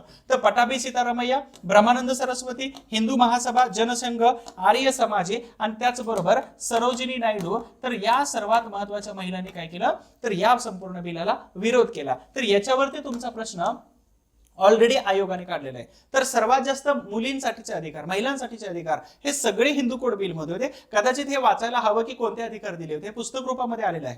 दुसरी महत्वाची गोष्ट अशी होती की एखाद्या घटकाच्या विकासासाठी कोणीतरी राजीनामा देतो, हे जगातील पहिलं उदाहरण. डॉक्टर आंबेडकरांनी राजीनामा दिला, राजीनामा वाचू नाही दिला म्हणून बाहेर गेले, पत्रकारांना सांगितलं हा राजीनामा तुम्ही प्रिंट करा, पब्लिश करा. वाचू दिलं नाही विरोधकांनी. दुसरी महत्वाची गोष्ट, काँग्रेसने तर त्यावेळी असं केलं होतं की तिथे असणाऱ्या इंडिया गेटच्या समोर काँग्रेस सदस्यांनी आंदोलन केलं आंबेडकरांच्या विरोधामध्ये. अर्थात ते महिलांनी आंदोलन केलं होतं, महिलांसाठी चाललेल्या हक्कांच्या विरोधामध्ये होतं. म्हणजेच इथं सांगितलं बघा इक्वल राईट्स फॉर वुमन, परंतु त्यांना नको होतं. आता दिलेलं आहे सगळं, ठीक आहे. 50% आंबेडकरांचीच देणं आहे. दुसरं, राज्यसभा सदस्य 52 पासून 56 पर्यंत होते, आणि 56 मध्ये जेव्हा त्यांचं निधन झालं तर त्यावेळी मात्र त्यांच्या जागेवरती कोणाला आणलेलं होतं, गायकवाड यांना. 52 मध्ये निवडणूक झाली, काँग्रेसचे नारायण सदोबा काजरोळकर जे आहेत तर यांच्याकडून आंबेडकरांचा इथं मुद्दाम पराभव घडवून आणला. 1954 ला भंडारा या ठिकाणून पोट निवडणूक लढवली होती. 1956 ला आरपीआय स्थापना करण्याची घोषणा केली, परंतु 1 ऑक्टोबर 1927 ला नागपूरमध्ये पक्ष स्थापन केला आणि अध्यक्षीय मंडळाची तिथं बैठक झालेली होती. त्यामध्ये सहभाग होता N Shivraj, Yashwant Ambedkar, P T. Borale, A G. Pawar, Datta Katti आणि दाता रुपवते. त्याचबरोबर 1927 ला ह्या एन शिवराज हे अध्यक्ष राहिले 57 ला आणि आरपीआय ची स्थापना झाली होती. 1957 च्या निवडणुकीमध्ये 9 सदस्य आरपीआय कडून निवडून गेले होते. परंतु आज आरपीआय कुठं आहे हा बहुजन समाजाला पडलेला प्रश्न आहे. वेगवेगळ्या गटात असेल किंवा तटात असेल किंवा विभागामध्ये असेल. ठीक आहे, पुढे जाऊया. धर्मांतराची घोषणा 1935 ची आहे, ते पण मजेदार. 1935 च्या ऑक्टोबर महिन्यामध्ये नाशिक जिल्ह्यातील येवला या ठिकाणी डॉक्टर आंबेडकरांच्या अध्यक्षतेखाली इथं धर्मांतराची घोषणा करण्यात आली आणि यालाच मुक्तीभूमी या नावाने ओळखलं जातं. बघूया, तोपर्यंत तुम्ही सगळ्यांनी जर ऍप्लिकेशन डाउनलोड केलं नसेल तर ऍप्लिकेशन डाउनलोड करा, कारण याच्यामध्ये खूप सारे इतिहासाच्या बॅचेस आहेत ज्यामधून तुम्हाला परीक्षेला प्रश्न येतातच. ठीक आहे, पुढे जाऊया. परिषदेचे स्वागताध्यक्ष अमृत धोंडीबा रणखांबे होते. परीक्षेला प्रश्न विचारला जाऊ शकतो. मी अस्पृश्य जातीमध्ये जरी जन्माला आलो असलो तर ते माझ्या हातात नव्हतं, परंतु कोणत्या धर्मात मरावं हे मात्र माझ्या हातात आहे आणि म्हणून मी धर्मांतर करते. 21 वर्ष धर्माचा अभ्यास करत होते. म्हणून हिंदू धर्मात आपल्याला समतेची वागणूक देण्यात यावी याच्यासाठी मी खूप मोठा आणि प्रचंड लढा दिला, परंतु मला अपयश येत चाललं आणि म्हणून मी या येवल्याच्या भूमीमध्ये धर्मांतराची घोषणा करतो असं डॉक्टर आंबेडकरांनी घोषित केलं होतं. मग धर्मांतर करतोय तर कशामध्ये केलं? 21 वर्षानंतर. तर त्याचा अभ्यास करत होते. मग अभ्यास करत असताना शीख धर्माची चाचपणी आपण पहिल्यांदा बघू. 1936 मध्ये हिंदू महासभेचे नेते आहे डॉक्टर मुंजे आणि मुंजे यांनी राजगृह, दादरचं राजगृह आहे म्हणजे राजगृह म्हणजे पुस्तकांसाठी घर बांधलेले डॉक्टर आंबेडकर जगातील पहिले व्यक्ती आहेत. 50,000पेक्षा जास्त वैयक्तिक पुस्तक असणारी लायब्ररी हे आंबेडकरांची पहिली आहे आणि याच्यामध्ये त्यांनी सांगितलं की शीख धर्माचा तुम्ही स्वीकार करायला पाहिजे, विनंती केली. 13 आणि 14 एप्रिल 1936 मध्ये अर्थातच अमृतसरच्या शीख मिशनरी परिषदेमध्ये डॉक्टर आंबेडकरांनी हजेरी लावली. न्यायाधीश अध्यक्ष होते सरदार बहादूर हुकुम सिंग. त्याचबरोबर केरळचे दलित नेते होते डॉक्टर धीर आणि यांनी आंबेडकरांना विचारात न घेता शीख धर्माचा स्वीकार केला. परंतु आंबेडकरांनी पण पुढचं पाऊल उचललं. पुतण्या मुकुंदराव आणि चिरंजीव यशवंत यांना अमृतसरच्या गुरुद्वारा या मंदिरामध्ये वास्तव्यास ठेवलं. कारण का? तर अभ्यास करायचा होता, अनालिसिस करायचं होतं याचं. आणि अभ्यासासाठी पाठवलेली जी 13 लोक होती, सदस्य होते, तर ह्या 13 सदस्यांनी आंबेडकरांची परवानगी न घेता ह्या शीख धर्मामध्ये प्रवेश केला. धर्मांतर घडवून आणलं. आंबेडकरांना यांचा राग आला आणि आंबेडकरांनी शीख धर्मामध्ये न जाण्याचा विचार केला. नाही तर ऑलमोस्ट आंबेडकर 99% शीख धर्मामध्ये 36-37 पर्यंतच गेले असते, परंतु या घटनेमुळे ते दुखावले. मग धीर असतील किंवा 13 सदस्य असतील तर शीख धर्मामध्ये ते गेलेले नव्हते. दुसरी महत्वाची गोष्ट, गुरु नानकांनी संत रविदास यांचा गौरव केला. संत रविदास हे अस्पृश्य होते किंवा दलित होते. ठीक आहे, त्यांच्या दोह्यामध्ये येऊन जातं. तर गुरु गोविंद सिंग यांनी शीख धर्मामध्ये अस्पृश्यांची नावं घेतलेली होती. अर्थात पंच प्यारेमध्ये पहिल्या 5 खालसांपैकी 3 अस्पृश्य घेतलेले होते. दुसरं 1936 ला इंग्लंडचा प्रवास करण्यासाठी या शीख धर्माकडूनच त्यांना 7,000 रुपयाची मदत दिली. डॉक्टर कुर्तकोटी यांची घोषणा होती. अर्थात महत्वाची आहे कुर्तकोटी शाहू महाराज. 1937 ला मुंबईत खालसा कॉलेजची स्थापना केली. अर्थात खालसा कॉलेज नेतृत्व नारायण सिंग यांचं होतं. तिथे सुद्धा आंबेडकर खूप मदत मिळाली. पटियालाची दिवाण पदाची ऑफर दिलेली होती. शीख धर्मामध्ये जर आला तर तुम्हाला दिवाण बनवू. सरदार किशन सिंग यांनी सांगितलं होतं शीख धर्म स्वीकारू नका आणि याचा उल्लेख आंबेडकरांनी जनता वर्तमानपत्रात 4 फेब्रुवारी 1933 ला केलेला संदर्भ पण दिलेला आहे. 1937 ला बैशाखी पौर्णिमा आणि आंबेडकरांचं भाषण अमृतसरमध्ये झालेलं होतं. ऑलमोस्ट डन झालं होतं परंतु रिजेक्ट केलं. दुसरं, मुस्लिम धर्मामध्ये येण्याचं. बॅरिस्टर मोहम्मद अली जिना यांनी बॅरिस्टर जयकर यांच्यामार्फत डॉक्टर आंबेडकरांना ऑफर दिली, जर तुम्ही मुस्लिम धर्म स्वीकारला तर पाकिस्तानचे गव्हर्नर करू. दुसरी गोष्ट, हैदराबादचे जे नवाब होते तर यांनी सांगितलं, अर्थात सदस्य गोबा आणि धर्मगुरू यांनी इस्लाम धर्म स्वीकारल्यास तुम्हाला निजामाकडून प्रत्येक व्यक्ती पाठीमागे कोट्यावधी रुपये दिले जातील आणि तुम्हाला आमच्या मुस्लिम धर्मामध्ये समानतेचा दर्जा दिला जाईल. त्याचबरोबर विधिमंडळाचे सदस्य करू असं कबूल केलं, परंतु आंबेडकरांनी तो धर्म सुद्धा रिजेक्ट केला होता. ख्रिश्चन धर्मामध्ये येण्याचं आवाहन केलं होतं. तर हे वेगवेगळे बिशप येत होते. त्याचबरोबर मुंबईच्या मेथोडिस्ट एपिस्कोपाल आला होता, बिशप आले होते. त्यांनी दलितांना घेऊन आपल्या धर्मामध्ये स्वागत आहे असं सांगितलं. परंतु आंबेडकरांचा तो किस्सा इंटरेस्टिंग आहे. जेव्हा हे 2 फादर आले होते तर त्यावेळी आंबेडकरांनी आपले जे नौकर होते तर यांना सांगितलं की तिथं एवढ्या लाईनमध्ये, अशा लाईनमध्ये हे ग्रंथ आहेत ते घेऊन या. 18 प्रकारचे बायबल जेव्हा घेऊन आले तर हे दोघंही पोप होते. अर्थात हे दोघं जण असणारे धर्मगुरू जे होते तर हे धर्मगुरू चेक झाले की आपणही एवढे धर्मग्रंथ वाचले नाही, आंबेडकरांनी कधी वाचले आणि आंबेडकरांनी संदर्भ दिला तर त्यावेळी ह्या दोघांनी परत ब्र सुद्धा काढलेला नव्हता. तर हे किस्से आहे धर्मांतराचे. पुढे जाऊया थोडंसं. इथं बौद्ध धर्मामध्ये येण्याचं आव्हान. बौद्ध धर्माच्या बनारस या ठिकाणी महाबोधी संस्थेच्या अक्कानी या कार्यवाहकाने आंबेडकरांना तार केली. कोणी केली होती? तर अक्कानी यांनी. कार्यवाहक होते बौद्ध महाबोधी संस्थेचे. आणि यांनी सांगितलं की भारतात जन्मलेल्या जातीभेद न मानणाऱ्या सर्वांना समान अगदी समजणाऱ्या आमच्या बौद्ध धर्मात आपण आणि आपले अनुयायी आल्यास तुम्हा सर्वांचा मोठा उत्कर्ष होईल. आणि म्हणूनच 1956 मध्ये डॉक्टर आंबेडकरांनी काय केलं, तो बौद्ध धर्माकडे 50 पासून वळालेच होते, परंतु 56 मध्ये त्यांनी जवळपास 3.5 लाख पेक्षा जास्त अनुयायांसोबत त्यांनी धर्मांतर करून घेतलेलं होतं. बघूया, 1935 ला घोषणा केली. 21 वर्ष त्यांनी वेगवेगळ्या धर्मांचा अभ्यास केला होता. ही खूप मोठी गोष्ट आहे की एखाद्या गोष्टीमध्ये परिवर्तन जर घडवून आणायचं असेल तर वाचन आणि अभ्यास खूप गरजेचा असतो. जसं आपल्या आयुष्यामध्ये परिवर्तन घडवून आणायचं आहे तर आपल्याला अभ्यास करणं गरजेचं आहे. 21 वर्ष अभ्यास केला विविध धर्मांचा आणि त्याच्यानंतर कल होता मानवतावादी आणि विज्ञानवादी असणाऱ्या बौद्ध धर्माकडे. आणि म्हणूनच बौद्ध धर्माचा स्वीकार केला. जगामध्ये एकच धर्म आहे तो बौद्ध धर्म, जो विज्ञानवादी धर्म आहे. तो विज्ञानवादी धर्म काय सांगतोय, या बघा, आवडलं तर घ्या, नसेल तर सोडून द्या. म्हणून तुम्ही इंदिरा गांधी एअरपोर्ट, कधी दिल्लीला गेलात तुम्ही तर दिल्लीच्या इंदिरा गांधी एअरपोर्टवरती कोणत्याही देवा धर्माचे पुतळे वगैरे काही नाहीत, परंतु एंट्री केल्या तुम्हाला या कोपऱ्या भिंतीवरती इथं बुद्धांचे हात दिसतात. आणि युपीएससीने एकदा या हातावरती प्रश्न टाकलेला आहे. तर हा जो टेलिग्रामचा चॅनल दिलेला आहे हिस्ट्री फॉर ऑल, या टेलिग्रामच्या चॅनलवरती 10 hands Buddha position, 10 hands position, 10 बुद्धांच्या हाताच्या पोझिशन्स मी टाकलेल्या आहेत. खूप सुंदर आहे. मी एकदा रिपोस्ट करतो आज संध्याकाळी, ठीक आहे. त्यानंतर परत एकदा इथं 1950 मध्ये जागतिक बौद्ध परिषद कोलंबोला हजेरी लावली श्रीलंकेला. त्यानंतर 1950 मे महिन्यामध्ये आंबेडकरांच्या अध्यक्षतेखाली भारतातील पहिली सार्वजनिक बुद्ध जयंती ही दिल्लीमध्ये साजरी केली. आणि इथं मे मध्ये असणारा जो बुद्ध जयंती आहे, तर संपूर्ण भारतामध्ये बुद्ध जयंतीला जी सार्वजनिक सुट्टी दिली जाते ते आंबेडकरांच्या प्रयत्नामुळे 1950 पासून दिली जाते, हे पण लक्षात ठेवा. दुसरे 1951 जुलै बौद्ध भारतीय बौद्ध जनसंघाची स्थापना केली 51 ला. 14 ऑक्टोबर 1956 ला नागपूरमध्ये कुशीनाराचे श्रीलंकन बौद्ध भिक्खू होते महस्तवीर चंद्रमणी यांच्या हस्ते अगदी आपली पत्नी सविता आंबेडकर आणि डॉक्टर आंबेडकर या दोघांनी काय केलं तर तिथं बौद्ध धर्माची दीक्षा घेतली. इथं सोबत होते भाऊसाहेब गायकवाड सुद्धा, ठीक आहे, भाऊराव गायकवाड किंवा भाऊसाहेब गायकवाड. आंबेडकरांशी संबंधित असणारी महत्वाची वर्तमानपत्र कोणकोणते आहेत, तर मूक नाईक 1920 ला यालाच शाहू महाराजांनी 2,500 रुपयाची मदत केली होती. आणि या वर्तमानपत्रामध्ये संत तुकाराम महाराजांची वचनं असत होते. 1924 ला बहिष्कृत मेळा ही संघटना, 1927 ला बहिष्कृत भारत मध्ये संत ज्ञानेश्वर महाराज यांची वचनं असत होते. 1927 ला समता साप्ताहिक सुरू केले होते. 1928 ला मानवता आणि 1930 ला जनता याचंच नाव बदलून 1956 ला प्रबुद्ध भारत हे वर्तमानपत्र सुरू केलं होतं. म्हणून जनतापासून मूक नाईक पासून बहिष्कृत भारत पासून समता मानवता, जनता पासून प्रबुद्ध भारत हे वर्तमानपत्रावरती तुम्हाला आयोगाकडून प्रश्न विचारला जातो, जोड्या लावा असेल किंवा बरोबर किंवा चूक मध्ये, तर हे कंपल्सरी लक्षात ठेवा, प्रश्न येऊ शकतो. हा प्रश्न पीएसआय मुख्य परीक्षेला आला होता. डॉक्टर बाबासाहेब आंबेडकरांचे गुरु 3 कोणते आहेत, तर कोणत्याही जाती धर्माच्या सीमारेषा न बाळगता किंवा कोणत्याही जाती धर्माच्या पलीकडे जाऊन डॉक्टर आंबेडकरांनी तिन्ही व्यक्तींना, वेगवेगळ्या धर्मातील व्यक्तींना आपलं गुरु मानलं होतं.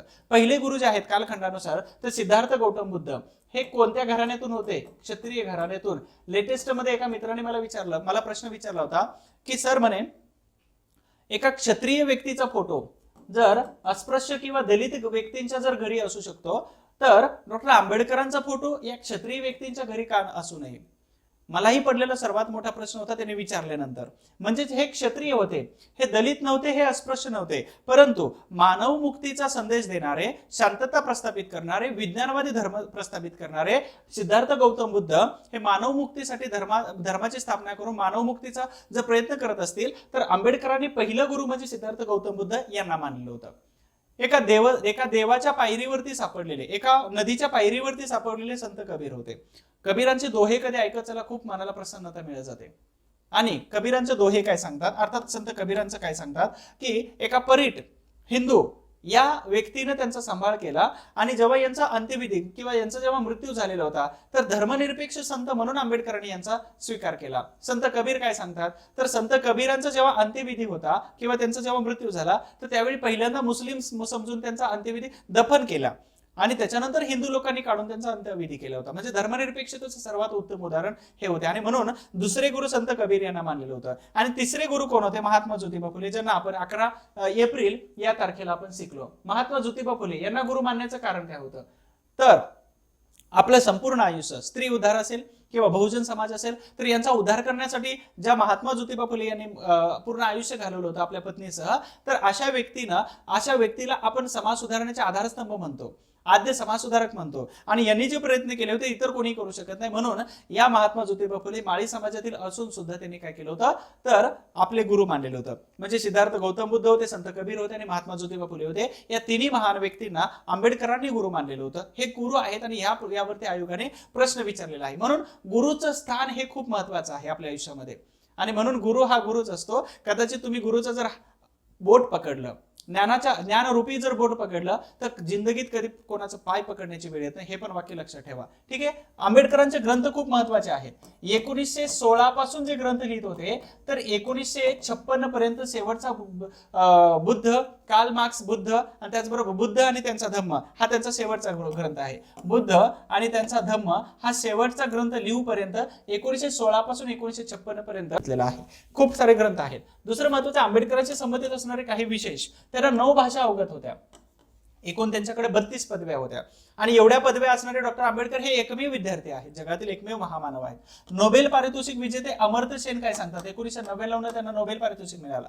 हे सांगतात अर्थशास्त्राच्या बाबतीमध्ये डॉक्टर आंबेडकर हे माझे फादर आहेत, हे माझे वडील आहेत, हे अमर्त्य सेन सांगतात. विदेशातून अर्थशास्त्रामध्ये पदवी अर्थात डॉक्टरेट, PhD आणि DSc अशा पदव्या मिळवणारे ते केवळ त्यावेळेचे पहिले भारतीय व्यक्ती होते. त्याच्यानंतर मनमोहन सिंग वगैरे हे नंतरच्या पिढीतील व्यक्ती येऊन गेले होते. सर्वात ब्रिलियंट व्यक्तीमध्ये PhD, DSc आंबेडकर तशाच पद्धतीनं, अमर्त्य सेन त्याच्याच पद्धतीनं, मनमोहन सिंग यांचा सुद्धा क्रमांक लागून जातो पुढे. 1952 मध्ये कोलंबिया विद्यापीठातर्फे डॉक्टर ऑफ लॉ ही पदवी मिळवणारे ते पहिले भारतीय व्यक्ती होते. 1953 मध्ये उस्मानिया विद्यापीठ यांच्याकडून डिलीट, डॉक्टर ऑफ लिटरेचर ही पदवी भारतीय राज्यघटनेच्या निर्मितीसाठी उस्मानिया विद्यापीठातून त्यांना डिलीट दिलेली ही पदवी होती. त्यानंतर 1954 मध्ये माझ्या जीवनाचे तत्वज्ञान या विषयावरती ऑल इंडिया रेडिओवरती त्यांनी भाषण दिलं होतं. आणि 1936 मध्ये त्यांनी जो स्वतःची बायोग्राफी लिहिली होती, तर ही बायोग्राफी फॉरेन मध्ये त्यांच्या सिलेबस मध्ये शिकवली जाते डॉक्टर आंबेडकरांची. ठीक आहे. त्याबरोबर अजून महत्वाचं की डॉक्टर आंबेडकर हे एकमेव असे भारतीय व्यक्ती आहेत की ज्यांचं तैलचित्र हे लंडनच्या संग्रहालयामध्ये कार्ल मार्क्स यांच्या सोबत लावलेलं आहे. हा त्यांचा गौरव आहे. प्रश्न विचारतील, अवांतर माहितीसाठी लक्षात ठेवा. 2016 मध्ये 125 वर्ष त्यांच्या जयंतीला झालेले होते, त्यांच्या जन्माला झाले. आणि म्हणूनच 125 वर्षाच्या निमित्ताने 5 ठिकाणी पंचतीर्थ म्हणून त्यांना ओळखलं जातं. पहिलं आहे महू जन्मस्थळ, दुसरं आंबवडे रत्नागिरी पूर्वजांचं गाव आहे, तिसरं दिल्ली निवासस्थान येतं, त्यानंतर चौथं इंदू मिल दादरचे आहे आणि 5वं लंडनची शिक्षाभूमी आहे. हे 5ही ठिकाणांना पंचतीर्थ, डॉक्टर आंबेडकरांच्या बाबतीमध्ये पंचतीर्थ म्हणून त्यांचा गौरव केला जातो. ठीक आहे. त्याचबरोबर स्मारक वगैरे उभा केलं जातं. अजून महत्वाचं, आंबेडकर यांचे प्रसिद्ध वचन कोणकोणते आहेत. राजकीय सत्ता ही सामाजिक प्रगतीची गुरुकिल्ली आहे.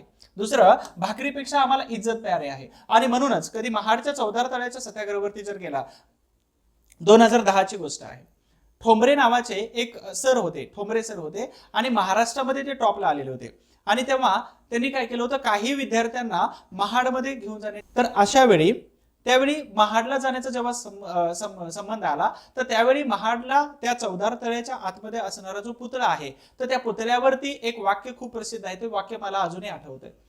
हा संघर्ष केवळ आणि केवळ इज्जतीसाठी आहे.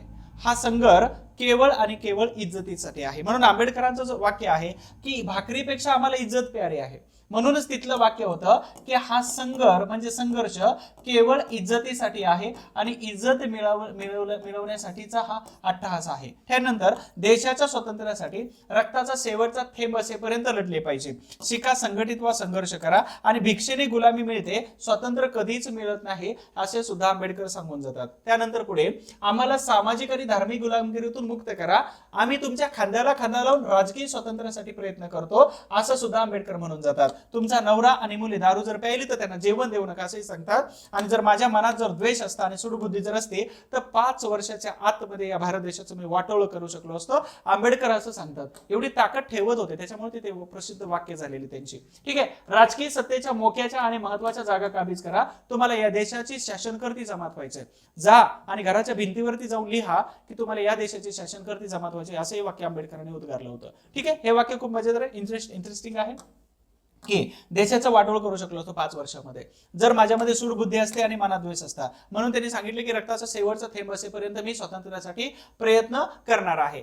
तिरस्करणीय गुलामगिरी आणि अन्यायाच्या अमानुष गर्तेत पिचत पडलेल्या ज्या समाजात मी जन्माला आलेलो आहे त्या समाजाची गुलामगिरी जर नष्ट करण्यात मी कमी पडलो तर मी स्वतःलाच गोळी घालून घेईल. ही मी सुरुवातच या वाक्याने केलेली होती. वाचन मनाला अन्न पुरवते, अन्नाचे चरवण होते आणि ते पचते. पचलेलं अन्न बुद्धी प्रगत करते आणि बुद्धी जर प्रगत झाली तर ती कधीच कोणापुढे झुकत नाही असंही आंबेडकर सांगून जातात. दुसरं, religion is meant for man but man is not meant for religions. ठीक आहे. त्यानंतर आंबेडकरांबद्दल कोणी कशा पद्धतीने उद्गार केले होते, गौरव उद्गार काढले होते, तर दलितांचा मुक्तीदाता सयाजीराव गायकवाड म्हणतात आंबेडकरांमध्ये तुम्हाला तुमचा उद्धार करता लाभलेला आहे, तुमच्या गुलामगिरीच्या बेड्या तोडून टाकतील मला याची खात्री 1920च्या भाषणामध्ये माणगाव परिषदेमध्ये छत्रपती शाहू महाराज असे म्हणतात. त्यानंतर पंडित जवाहरलाल नेहरू म्हणतात की आंबेडकर हे हिंदू समाजातील दमनशील प्रवृत्तीच्या विरोधातील बंडखोरीचे प्रतीक होते. पंडित जवाहरलाल नेहरू सांगतात. महाराष्ट्राचे तेजस्वी ज्ञानयोगी आचार्य अत्रे यांनी गौरव केला. डॉक्टर आंबेडकर म्हणजे बोधिसत्व होते. 14वे दलाई लामा यांनी त्यांचा गौरव केला होता, अर्थात त्यांचा गौरवस्पद शब्द वापरले होते. आता जय भीमचा नारा मी सुरुवातीलाच म्हटलं होतं, जय ज्योती, जय क्रांती, जय भीम आणि जय हिंद. याच्यामध्ये जय भीमचा नारा कोणी दिलेला होता तर इथं बाबू हरदास एल होते. हे लक्ष्मण नगराळे त्यांना बाबू हरदास एल म्हटलं जातं. 1935 मध्ये दिली अशी नोंद याच्यामध्ये आहे की पहिल्यांदा नारा दिला होता. हे सेंट्रल प्रोव्हिजन्स बरारच्या काउन्सिलचे आमदार होते आणि बाबासाहेब आंबेडकरांच्या विचारांचा त्यांच्यावर खूप मोठा प्रखर प्रभाव होता आणि ते कार्यकर्ते बनले होते. बाबा हरदास यांनीच पहिल्यांदा जय भीमचा नारा दिला अशी नोंद आहे. अशी नोंद कोणी केली तर रामचंद्र क्षीरसागर यांच्या Dalit movement in India and its leaders या पुस्तकामध्ये दिली. हा संदर्भ सुद्धा इथं दिलेला आहे मी. ठीक आहे. त्याचबरोबर आंबेडकरांच्या हयातीमध्येच जय भीम असं अभिवादनाला सुरुवात झालेली होती. म्हणून कोणीही दोन चळवळीतील व्यक्ती जेव्हा भेटतात, आंबेडकरवादी चळवळीतील असो किंवा शाहू फुले आंबेडकर किंवा सत्यशोधक चळवळीतील असतील तर त्यावेळी जय भीम हा शब्द आदरातिथ्याने वापरला जातो. आंबेडकरांच्या हयातीतच हा शब्द 36 पासून सुरू झाला होता आणि इथं एकमेकांना कार्यकर्ते जय भीम असं म्हणतात. स्वतः आंबेडकरांना सुद्धा असं जय भीम म्हणत होते तर त्यावेळी आंबेडकर काय करायचे, हसत मुखाने त्यांचं अभिवादन स्वीकारायचे आणि त्यांना ग्रीटिंग देत होते हसूनच.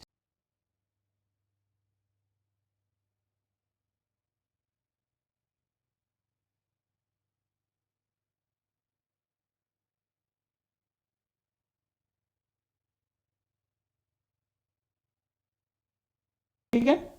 स्मित हास्य करत होते. जवाहरलाल नेहरू आणि डॉक्टर आंबेडकरांचे शेवटचे मी किस्से सांगून देतो. जवाहरलाल नेहरू यांना असं वाटलं की माझे मंत्री काय करतात हे मी एकदा अर्ध्या रात्री जाऊन बघावं. हे ऐकलेला किस्सा आहे. आणि जवाहरलाल नेहरू जेव्हा अर्ध्या रात्रीचे गाडीने फिरत होते तर त्यावेळी अनेक मंत्र्यांच्या घरी गेले, परंतु अनेक मंत्री झोपलेले होते. डॉक्टर आंबेडकरांच्या घरी आले तर आंबेडकरांना विचारले की डॉक्टर आंबेडकर तुम्ही अजूनच पाहिजे. हे नेहरू यांचे वाक्य होते. जेव्हा 1956 ला महापरिनिर्वाण झालं तर त्यावेळी नेहरू यांनी उद्गार काढले होते त्यांच्या पायाच्या जवळ जाऊन, अर्थात त्यांच्या अगदी त्या बेडच्या जवळ जाऊन तिथे उद्गार काढले होते की जगातील सर्वात हुशार व्यक्ती आज आपल्या माणसातून निघून गेला. हे पंडित जवाहरलाल नेहरू, कारण मंत्रिमंडळामध्ये सर्वात प्रभावी व्यक्ती जर कोण असेल तर डॉक्टर आंबेडकर होते.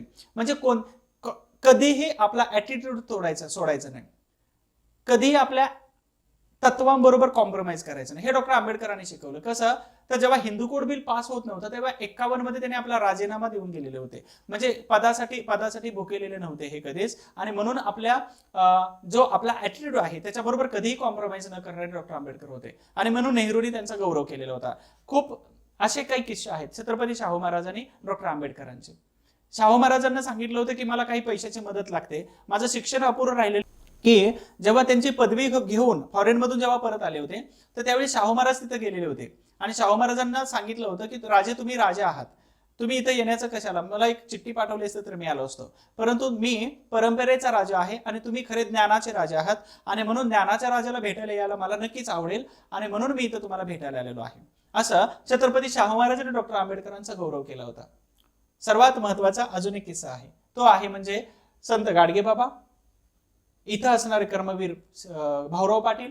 कर्मवीर भाऊराव पाटील यांनी 1948 मध्ये जेव्हा महात्मा गांधीजींची हत्या झाली तर त्यावेळी बाळासाहेब खेर यांचं सरकार होतं आणि बाळासाहेब खेर यांच्या सरकारवरती जेव्हा खूप मोठी टीका केली की गांधीजींची हत्या झाली आणि टीका केली काँग्रेस आणि त्या सरकारवरती, तर त्यावेळी बाळासाहेब खेर यांनी रयत शिक्षण संस्थेचं अनुदान पूर्ण बंद केलं होतं. मी सांगतोय कर्मवीर अण्णा आणि डॉक्टर आंबेडकर यांची कृतज्ञता एकमेकांप्रती असणारं बंधुप्रेम, त्याचबरोबर मित्रप्रेम, मैत्री असावी तर अशी असायला पाहिजे. त्याचं उदाहरण सांगतो. जेव्हा त्यांचं अनुदान बंद केलं तर त्यावेळी डॉक्टर आंबेडकर केंद्रीय विधिमंडळामध्ये अर्थात वेगवेगळ्या खात्यावरती मंत्री होते आणि कर्मवीर भाऊराव अण्णा जे आहेत तर यांचं अनुदान बंद केलं बाळासाहेब खेर यांनी. आंबेडकरांनी खूप सारे प्रयत्न केले आणि बाळासाहेब खेर यांच्याकडून ती जी बंदी लावलेली होती रयत शिक्षण संस्थेवरती, तर अनुदान देण्याचं काम परत एकदा सुरू केले ते डॉक्टर आंबेडकरांच्या प्रयत्नामुळे. अशा वेळी जेव्हा संत गाडगे बाबा अंगावरती वेगवेगळी ठिगळं लावलेली, वेगवेगळ्या कलरचे जेव्हा कपडे घालून फिरायचे, हातामध्ये दोन फक्त दोन फक्त दगड असायचे, त्याचा चिपळ्या करायचे, दिवसभर त्या गावात असणारा कचरा काढायचे आणि संध्याकाळी लोकांच्या डोक्यामध्ये जो झालेला कचरा आहे तो आपल्या कीर्तनाच्या माध्यमातून जनजागृती करून तो कचरा बाहेर काढायचे. हे संत गाडगे बाबा होते. आयुष्यभर कोणाकडून काहीच घेतलेलं नव्हतं, तरी सुद्धा त्यांच्याकडे जी रक्कम जमा होते ती रक्कम केवळ ह्या 2 व्यक्तींना संत गाडगे बाबा देत होते आणि सांगायचे काय की डॉक्टर आंबेडकर तुम्ही कायदे बनवा, हे कर्मवीर जे आहे तर हे बहुजनांच्या पोरांना शिकवतील. आणि म्हणून कर्मवीर अण्णांनी ज्या रयत शिक्षण संस्था जी सुरू केली तर याच्यामध्ये कमवा शिकापासून बहुजनांची पोरं शिकली पाहिजेत आणि शेवटच्या श्वासापर्यंत मी शाळा आणि त्यांना शिकवण्याचं काम करेल, त्याचबरोबर त्यांना राहण्याची सुद्धा सोय करेल असं कर्मवीर अण्णांनी सांगितलं होतं. सर्वात महत्वाचे कर्मवीर भाऊराव पाटील जे आहेत तर यांच्या शैक्षणिक कार्याला जी मदत करत होते तर झालेली गोळा रक्कम हे संत गाडगे बाबा यांना देत होते. अजून एक या दोघांबद्दलची अजून एक मला स्टोरी सांगावीशी वाटते. 1942चा किस्सा आहे, 1942ची स्टोरी आहे आणि ही रिअल स्टोरी आहे. 1942 मध्ये लिल्लीतगोच्या मंत्रिमंडळामध्ये डॉक्टर बाबासाहेब आंबेडकर वेगवेगळ्या 3 खात्यावरती मंत्री होते. मग ऊर्जा असेल, मजूर मंत्री आणि पाटबंधारे हे 3ही खाते होते. आणि 1942 मध्ये जेव्हा मुंबईमधून दिल्लीला जाण्यासाठी जेव्हा त्यांची ट्रेन होती तर त्याच वेळी संत गाडगे बाबा मुंबईच्या एका हॉस्पिटलमध्ये अगदी आजारी अवस्थेमध्ये ऍडमिट होते आणि अशा वेळी एका व्यक्तीनं आंबेडकरांना सांगितले की संत गाडगे बाबा हॉस्पिटलाइज आहेत, संत गाडगे बाबा हॉस्पिटलमध्ये आहे, त्यांची तब्येत ठीक नाही. त्यावेळी आंबेडकरांनी ती ट्रेन सोडली आणि 2 घोंगड्या घेतल्या आणि त्या 2 घोंगड्या घेऊन डॉक्टर आंबेडकर त्या हॉस्पिटलमध्ये संत गाडगे बाबा यांना भेटायला गेले होते. जेव्हा भेटायला गेले तर त्यावेळी संत गाडगे बाबांनी सांगितलं की डॉक्टर तुम्ही कशाला आले, तुम्ही या देशाचे खूप मोठे मंत्री आहात. त्यावेळी 2 महान व्यक्ती जेव्हा भेटतात तर त्यावेळी गौरवाचे शब्द खूप चांगले असतात आणि ते ऐकायला पाहिजेत, म्हणून वाचन करत चला. आणि मैत्री करत असताना अशीच आपल्या मैत्रीच्या सोबत आपल्या मैत्रीमध्ये असणारे लोक सुद्धा रॉयलच असायला पाहिजेत, ते आपल्या नेहमी प्रगतीबद्दल बोलले पाहिजेत.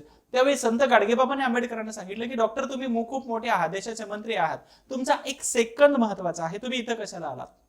त्यावेळी डॉक्टर आंबेडकरांनी बाबांप्रती केलेले जे 2 वाक्य होते ते खूप मजेदार होते. बाबा माझी खुर्ची आज आहे तर उद्या नाही, माझ्या खुर्चीचा काहीच फरक नाही पडत, माझ्या खुर्चीला काहीच व्हॅल्यू नाही, माझी खुर्ची जर उद्या गेली तर मला कोणीही विचारणार नाही, परंतु तुम्ही जनजागृतीच्या माध्यमातून लोकांच्या डोक्यामध्ये असणारा अंधश्रद्धेचा जो कचरा आहे तो जो काढता तर याची तुलना मी कोणत्याच कामाबरोबर करू शकत नाही. आणि आयुष्यभर काही देणगी याच्या व्यतिरिक्त संत गाडगेबाबा यांनी आयुष्यभर काहीच घेतलेलं नव्हतं. शेवटी संत गाडगेबाबा यांनी आंबेडकरांकडून 2 घोंगड्या घेतलेल्या होत्या. तर ही भेट त्यांची सर्वात पहिली आणि शेवटची होती. आणि हे घोंगड्या देत असताना संत गाडगेबाबा आणि आंबेडकर एकमेकांना आलिंगन देऊन एकमेकांच्या गळ्यामध्ये पडून जी मिठी मारली आणि जे रडत होते ते बराच वेळ रडत होते. माहित नाही, दूरदृष्टी असते महापुरुषांमध्ये.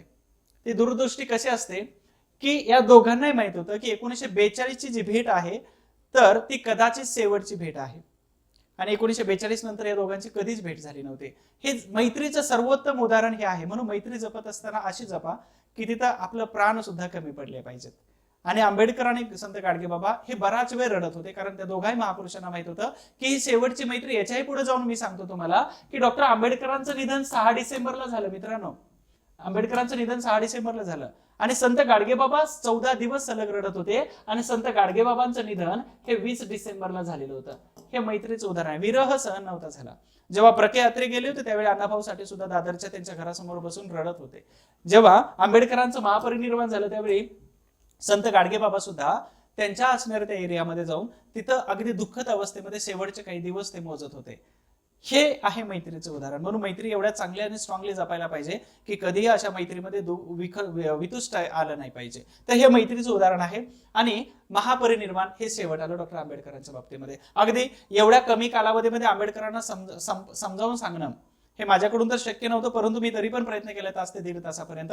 आणि तुम्ही सगळेजण जे ऐकून घेता हे परीक्षाभिमुख माहिती आहे, त्याच्यामधून खूप सारा लेसन आणि माहिती ह्या दोन्ही गोष्टी आपल्याला मिळून जातात.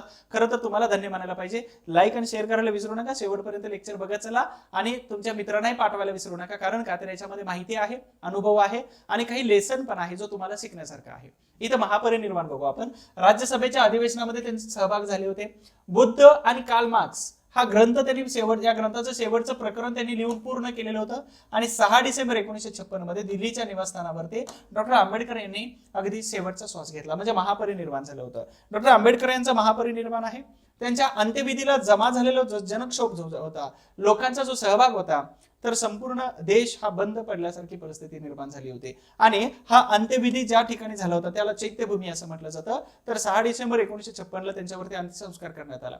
म्हणून मुंबईच्या चैत्यभूमीला एक देशातील सर्वात महान व्यक्तीचं एक अंत्यविधी झालेलं महान स्थळ आहे असं म्हणून तरी किमान त्या चैत्यभूमीला व्हिजिट करायला हरकत नाही. अशा पद्धतीनं डॉक्टर आंबेडकर यांच्याशी संबंधित असणारी जन्मभूमी महो, मुक्तिभूमी येवला, शिक्षाभूमी लंडन, सातारा आणि त्याचबरोबर अमेरिका, दीक्षाभूमी नागपूर, चैत्यभूमी मुंबई आहे. अशा पद्धतीनं डॉक्टर बाबासाहेब आंबेडकर यांच्याप्रती अमेरिकेचे राष्ट्राध्यक्ष बराक ओबामा यांनी पण खूप सुंदर विचार मांडलेले आहेत. ते पण आपल्याला या व्हिडिओच्या माध्यमातून. We believe that no matter who you are or where you come from, every person can fulfill their God-given potential. Just as a Dalit like Dr. Ambedkar could lift himself up and pen the words of the Constitution that protects the rights of all Indians, every person deserves the same chance to live in security and dignity, to get an education, to find work, to give their children a better future. विद्युत तांत्रिक समिती, विद्युत जोड प्रकल्प, नदी जोड प्रकल्प, राज्य विभागणी आयोग, मध्यवर्ती जलसिंचन आयोग, अर्थव्यवस्थेची तरतूद, नदी जोड प्रकल्प, दामोदर खोरे हिराकुंड धरण, भाकरा नांगल धरण, सोनेक नदी प्रकल्प, भारतीय रिझर्व्ह बँक, स्त्रियांना मालमत्तेमध्ये अधिकार, भरपगारी सुट्ट्या, स्त्री पुरुष समान कायदा आणि समान वेतन, कामगार संरक्षण कायदा, इतर खूप काही सुविधा. आणि हे महत्वाचं आहे, संपूर्ण राष्ट्राला एक संघ बांधणारं संविधान सुद्धा डॉक्टर आंबेडकरांनी दिलं. म्हणजे आपण कधी कधी प्रश्न आणि प्रतिप्रश्न विचारतो, कधी कधी या महापुरुषांना आपण जातीच्या आणि धर्माच्या चौकटीमध्ये बंद करून ठेवतो की यांनी काय केलं, पण यांनी हे केलं म्हणून तर आपण सगळे आहोत. अर्थातच शाहू फुले आंबेडकर, महात्मा गांधीजीपासून शिवरायांपर्यंत ज्या त्या व्यक्तींनी आपापल्या क्षेत्रामध्ये आपापल्या कालावधीमध्ये खूप महान काम केलं होतं. तशाच पद्धतीनं इथं 1891 पासून 1956 पर्यंत आंबेडकरांनी जे काम केलं होतं तर समस्त भारतातील फक्त अस्पृश्य आणि बहुजन समाजासाठीच नाही, तर आपण जे अधिकार उपभोगतोय, स्वातंत्र्य, समता, बंधुता, त्याचबरोबर समानतेचे अधिकार जे भोगतोय, तर हे केवळ आणि केवळ या संविधानामुळे भोगतोय. आणि संविधानाचे निर्माते आहे डॉक्टर आंबेडकर. आणि म्हणूनच संसदेचा प्रिमायसेस हा आंबेडकरांच्या जयंतीनिमित्त ओपन केला जातो. कधीतरी युपीएससी करायला जर दिल्लीला गेलात कधी, तर तुम्हाला नक्की ते 14 एप्रिलला तिथे एंट्री मिळून जाईल. आणि पार्लमेंट बघायचे असेल तर मला फोन करायचा आहे.